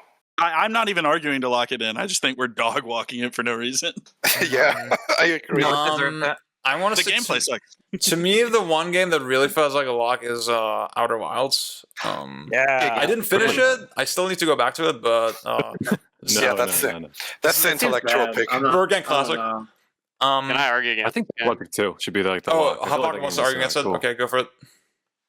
Okay, I actually like this game. This is a good game, but I think I'm colder on this game the more I kind of get past it, because it's one of those games where I think the emotional core of it is presented a lot as a lot more important than it actually is. It feels I will say a lot of the like ending and structure relies on like the kind of big emotional hit, and that shit just does not work at all for me. I think to me it is a very sort of saccharine, shallow understanding of the issues it's talking about. Yeah, but I'd say the strengths of the game aren't the story, but like just the general exploration and all the physics. I agree. Yeah, I agree. Like that's why you play it, I think. I'd say it's like the Portal flavored version of Celeste. Where, like it didn't hit for me, but like the fact that it's like got so much mechanically fun shit going on, so much verb and exploration, like even if it didn't connect, there's so much I can respect and appreciate about this. This game. is like genuinely a very unique game as well. Yeah, I think I have it at 8 out of 10 now. It's cool. Yeah. So do we want to lock it in? Yeah, I want to lock it. I love this game to death. Yeah, let it says no. I feel like the enthusiasm is just not quite there, but if Raph says no, we gotta. Can we lock this? We have to lock it now. We can't let him win. Actually, I don't want to lock it just because everybody wants to. Okay, well, this feels too muted. This feels too polarizing. So maybe there's gonna be no locks this time. I don't know. We can cut 13 Sentinels. I love that game, but okay. If Alan is like in favor of cutting it, then whatever. Okay, so isn't Disco Elysium the elephant in the room? Go for it. I'm voting to lock that shit. I know Zia doesn't like it, but like no, I like it. It's an 8 out of 10. I have a reoccurring nightmare about this game, and I join the server, and you guys say, actually, we don't like Disco Elysium around here. We're Trotskyists, actually. That's awesome. See, like, that shit means you have to lock it. Raph has like single-handedly made it so annoying for me to talk about this game. Like every time I had like a minor criticism toward it, he's like, "I want to kill you. I'm going to strangle you. You will never see the light of day again." I'm like, okay, y'all, this is just whatever. There was one thing that you didn't like about this game, and it was a really big deal. I think is that why, or like is there another reason that he does that? I mean, Raph kept saying, you don't get it. Okay. I thought it was like you'd rather play the game like on because you don't get it. Brayway's maybe I agree think with you. I think it's like an issue with like it's like choice structure or something, and I was like, I can't do it. It's an RPG. You should never let Raph take W's. Yeah.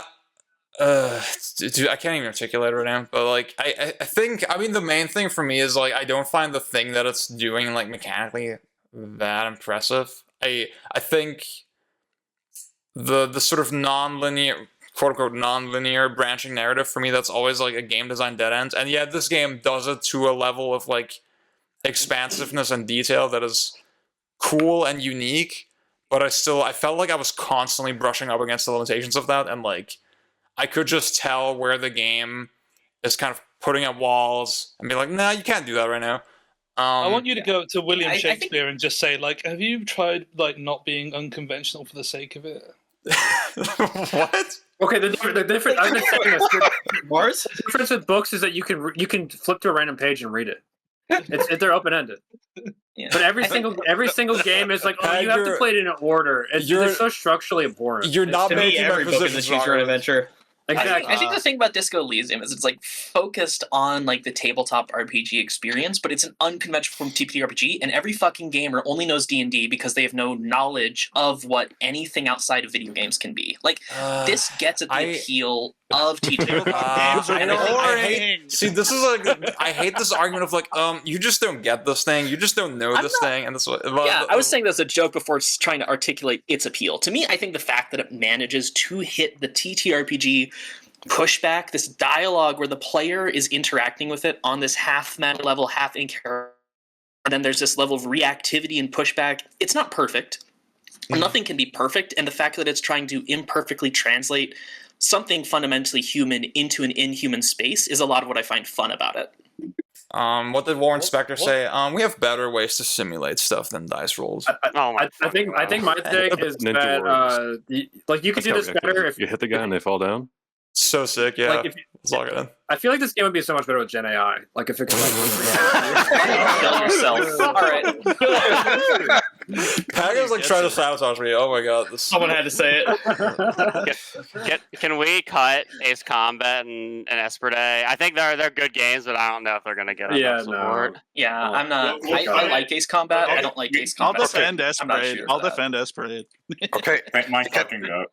At least Ali could say it properly. Can we lock in Baba Is You because it's the most bird game coded puzzle game? It seems like nobody can say anything against this one, right? Like I feel like there's no argument against it. This is a game I've only heard you people talk about. It's a game that feels people. I feel like it's very Euro coded. My issue with Baba Is You is I wish I had good music. It has good music. It's just also very kind of like no, it just runs on. You spend like I didn't finish this one though. Spend hours on a puzzle and you're just like, please, music, just shut the. God damn it! This is too hard. Can we cut 3 houses? No, it's bad. No, dude. It's a great 8 out of 10, but it's bad. The question is, do you want to split? Do you want to split his vote or not? My disconnect with 3 houses was like when a guy told me to like pick up a thing, and the thing was like literally 5 meters away from where the guy was, and then I go like I give him the thing, and then I get XP because the question. That is a less substantial problem than the ones you talked about with the Wonderful 101. My main issue with 3 houses, like it's got the fucking route split. It takes forever. Like my main issue is that there's like the point where the game gets good is like it locks it in, and by that point the structure has gone so fucking rotten. The monastery, it's like cargo culting Persona bullshit. Doesn't like Persona has some threadbare reason to do the things it does, and like so much of the bullshit in the monastery just feels like it's there as a pure, disrespectful time suck to me. Like the fishing. Out of curiosity, what difficulty did you play it on? I forget. I played this game on launch years ago. I played it. I don't think I played it on Lunatic, but I played it like the difficulty below that. I think. Okay, because I think that stuff is valuable, especially the current state of the game, not the launch state of the game. With regards to hard, where you have limited time. Normal mode. This game is like a baby dopamine simulator, but like the way this game interacts with the progression and the long game of strategy RPGs is completely unique to the series and the genre. I like the character building. The ancillary shit, like the amount of like in person, like the fact that none of the shit's in like barely, you have to run around and it's half menued, half not. It got so tedious for me. It is a lot more menued now than it used to be, is what I will say. Okay. Also, can I just say the dynamic music made it like feel really repetitious in a way I wasn't really expecting. Like, I don't know. Can we even the shooters for Ace Combat 7 would call it the DMC5 of the series? Can we just kill Ace Combat 7? Like, I don't understand why it's still here. Okay. There you go. Now I can make the poll. I will say see everything that Ash said is like, yeah, I'm like that with like 80% of games that come out, right? I'm very consistent with that. That's like all y'all's favorite games. Yeah, I was vouching for Persona 5 earlier. Like, exactly. I am on the same page as myself. I get why it would hit for someone else. I just like, for me, it feels especially egregious with 3 houses because like a lot of the stuff it's adding is new, but it doesn't feel. Some of it doesn't feel like a considered intrusion. I think there's stuff that's good and bad, but the bad really could have just not been included. I'm not sure I agree with that. So What do we do? Gotta vote. Just vote on all four. Yeah, just do a poll. God damn. Okay. I'm gotta curious. go. I'm curious off how the Three move. Houses is splitting the vote. I'm the only one voting for it. Because when we say, can we cut it, you say no. Yeah, but how's it splitting the vote? I'm not going to vote for Disco Elysium. Oh, fuck you. Raph said a little thing in chat Death about Stranding, I Pathologic think too. Death Stranding is a Can very we flawed cut- yeah. game. It's, Yeah. it's alright. I like Death We Stranding. all know it sucks. But it's very Stranding unique. Okay. I think the uniqueness does like it does touch on something that's like valuable. I guess that's why I want to say. Okay, whoever else voted for Three Houses, I will kiss you on the mouth. this is actually easy. Wait, I got my 4. Oh, I'm glad we didn't talk about Tumik. Like, Good game. we could probably. Well, I'm gonna have to. It is a good I game. gotta guess on some of these. I haven't played all these. Logic 1 was. Oh my god, I'm cooking. Oh my god. Wait. Hold on, I didn't put my vote in yet. I'm thinking on this one. Three Houses is no fucking votes. Great game. I appreciate the 3 other votes on Esprit. I got you on Esprit. That game is fucking My pretty. God. It's so fucking true. I was so mad when I learned it was a shmup, like because I saw the box art and it's like, what is this? Yeah. So I it seems like Ninja Warriors is in. Hell It seems yes. like Baba is Great you is in. discussion, guys. I'm shocked RE2 is doing that bad. I mean, how many better survival horror games are there, really, gameplay wise? I need to get back on hardcore. So Isn't there one on here? Fuck. I mean, like RE4 is fucking Sounds awesome. RE2 makes awesome. Dude, It's Evil just, Within didn't make it. It didn't. It got some of cut. these In other the, games mean a lot. yeah. It's not as good. I mean, it's RE2 Wait, besides the remake of 1, I don't think there's a better. When I drop this Three Houses video essay in a couple years, y'all are gonna learn. No, it's No. I gave it a sympathy vote. I haven't played it. if it's in a couple of years and I'm like 30, fuck no, dude. I'm not playing that shit again. I don't care if you play it again. You will Wait, see oh that my I am God, right. why The is- monastery is literally a child fucking simulator. That's fucking insane, bro. Are y'all serious with Pathologic 2? It's not. You're. Oh my Yeah. god. I'm serious with it. Calling Three Houses a Wait, dating so sim. Pathologic 2 has Crazy. 8 votes. I played it on normal, so I guess that's that all. has to go in. Well, I mean, you can't even. And then the next one up will be Outer Wilds for 4th. Death Stranding versus Outer Wilds run Death off. Stranding, Probably okay. Why the I fuck went either is way. Death Stranding above Disco? What are you doing? What the fuck? Thank Fucking God. Japan. Thank fucking God. motherfuckers. Thank Oh, fucking Death Stranding God, is dude. goated.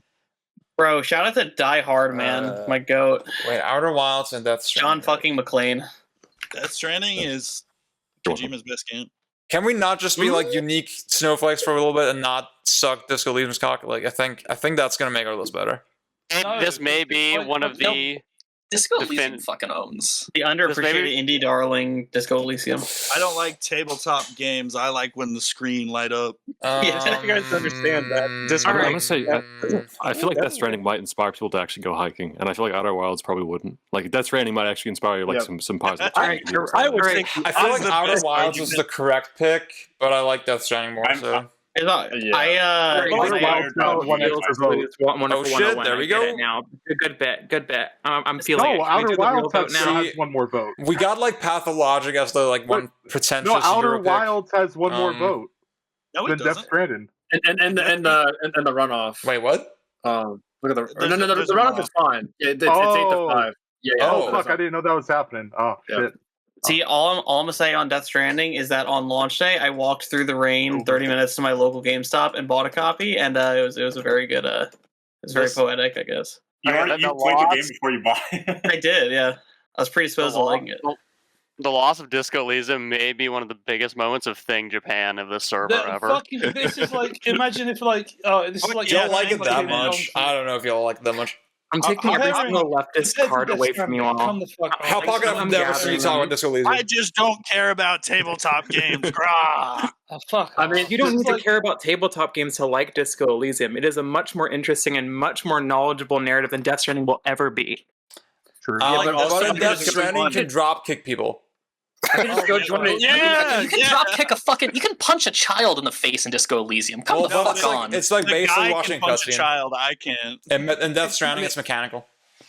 This is like looking over It's fucking Don Quixote to everything pick you up the do very is hungry filtered through a cat. universal resolution mechanic in Disco Elysium. It's all fucking mechanical. You view everything through the same lens. It's a universal experience. It was But really piss and clear. poop bomb. I could just roll dice on my table right now. I don't need Disco Elysium for that. Never thought I'd be on the same side as Ziad. Or rolling dice, just going outside, ultimate battle. Yeah, well, even from a thematic perspective, I can just go join a union. Like, It's you don't so really need fucking true. Yeah, I can They just killed the Department of Labor, so good luck. This was your chance. See, this was your fucking chance. This is a story about the working man. Like his name is Porter Bridges. I mean, yeah, that's basically on the level of Disco Elysium. Let's be professional. Oh my god! Good game, man. I still can't really believe that Death Stranding won out over Outer Wilds. It's like, thank God. I don't know, man. That's kind of surprising. Karma took the Wonderful 101, but it gave us Death Stranding. Outer Wilds is too. Okay, this is the thing. Outer Wilds is too well paced. Death Stranding is really long, like all of Kojima's other recent games, so people are gonna like it more. You're like Outer Wilds is like no one. Every time like someone writes an Outer Wilds review, is like, I'm not even going to describe the game because that would be a freaking spoiler. Yeah, like, dude. I have nothing to say. Y'all need to practice some humility. There's nothing about this game. I mean, I don't think that spoiling the game is worth trying to like praise it for. I think it's actually fun to discover things in the game. Why would you spoil a puzzle game? For the sake of analysis, like every other piece of art ever. It's not just a good. I think Outer Wilds would be way better if it had like guns and shooting and stuff. So ship upgrades fucking true. Yeah, I'm really fucking mad. I am genuinely fucking mad that you looked over Disco for Death Stranding. It is like looking over Moby Dick for a fucking like bargain bin DVD of aliens versus strippers. Fuck off. Well, y'all understand now how I felt last night, so Ziad, I'm so happy for us. I think I don't even care about Death Stranding that much. This is the thing. Yeah, did we do like a final runoff or something? I game voted for Death Stranding over Outer Wilds just because I really don't like the Black Hole Planet. Oh, I'm in so much pain. Okay. I lost both my furry reps, Outer Wilds, and Disco Elysium. I'm so my I got 100% ratio is now tarnished. I got SMT4. That's all I give a fuck about. Yeah. Oh, good list. Raph, I'm really 33%. You piece of shit liar. I did not get anything. So I think I lost every other game though. I lost the one, but it's okay. I got some other good ones. The 101. I got Nier too with you guys. Yeah. That's crazy. Nier should have been dropped, but that year was bad. So. Oh man, I'm good with Nier getting it reviewed immediately. Yeah, we knew Sonic Mania. I'm sorry.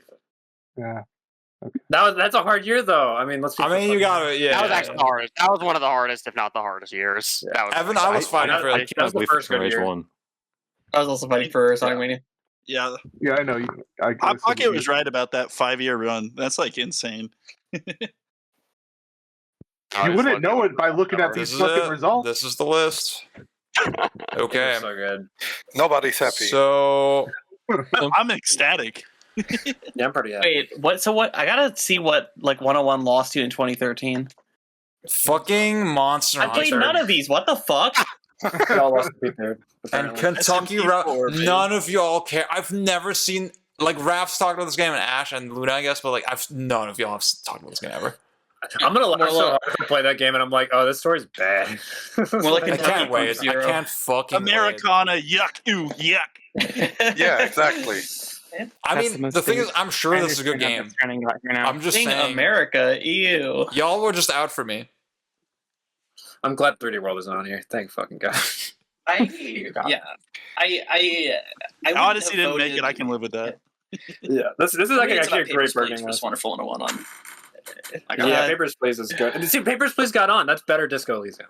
So true. So true. Yeah. Much more novel mechanically. Much more novel. Yeah. Yeah. Oh, hell no. It's like if you guys also understand strong thematic trends in Ninja Warriors as well. At least Disco Elysium makes you actually like have to use its goddamn mechanics. What does that mean? Well, yeah, but I can like write. I already write words. I have a blog. Why do I need to fucking type into the fucking game? I already have a blog. Why do I have to read? You had the chat GPT joke so locked in that you've replaced the act of playing Disco Elysium with writing GPT prompts. That's fucking crazy. Yeah, facts. I'm not gonna play it. I'll never play that game. Thank God. 8 out of 10. Good game. The long 2010s are over. We're in a new era now. Arcade games only. This decade sucked ass. Why Thank God. Yeah, facts. I cannot wait for the 90s GGC.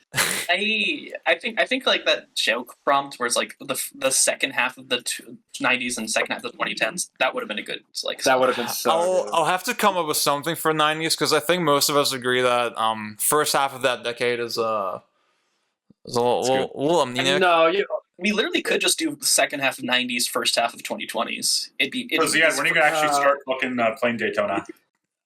Now, I guess. Now, well, I mean, the first half of the 90s is not that bad. And all the games are short. Yeah, I agree with Pang. I'm down to do just the 90s. Okay. Yeah, there's plenty of good fucking games in the 90s. There's more than enough good games in the 90s. How about we just How about we pick 75 games from 2001 and we have to battle for blood there? That's actually sick.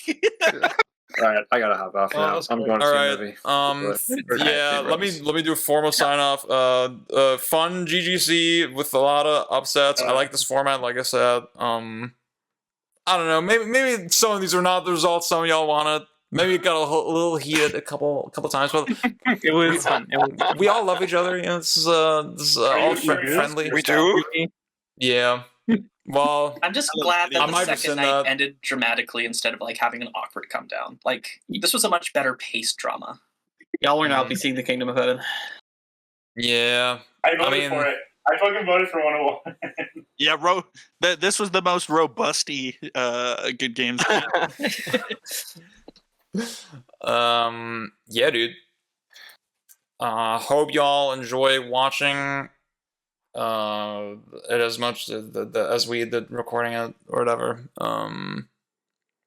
90s next time? Question mark? Maybe? Probably. Okay. John, yeah, I'll edit that in. Okay. Say bye, everybody. Bye. Bye. Bye. Bye.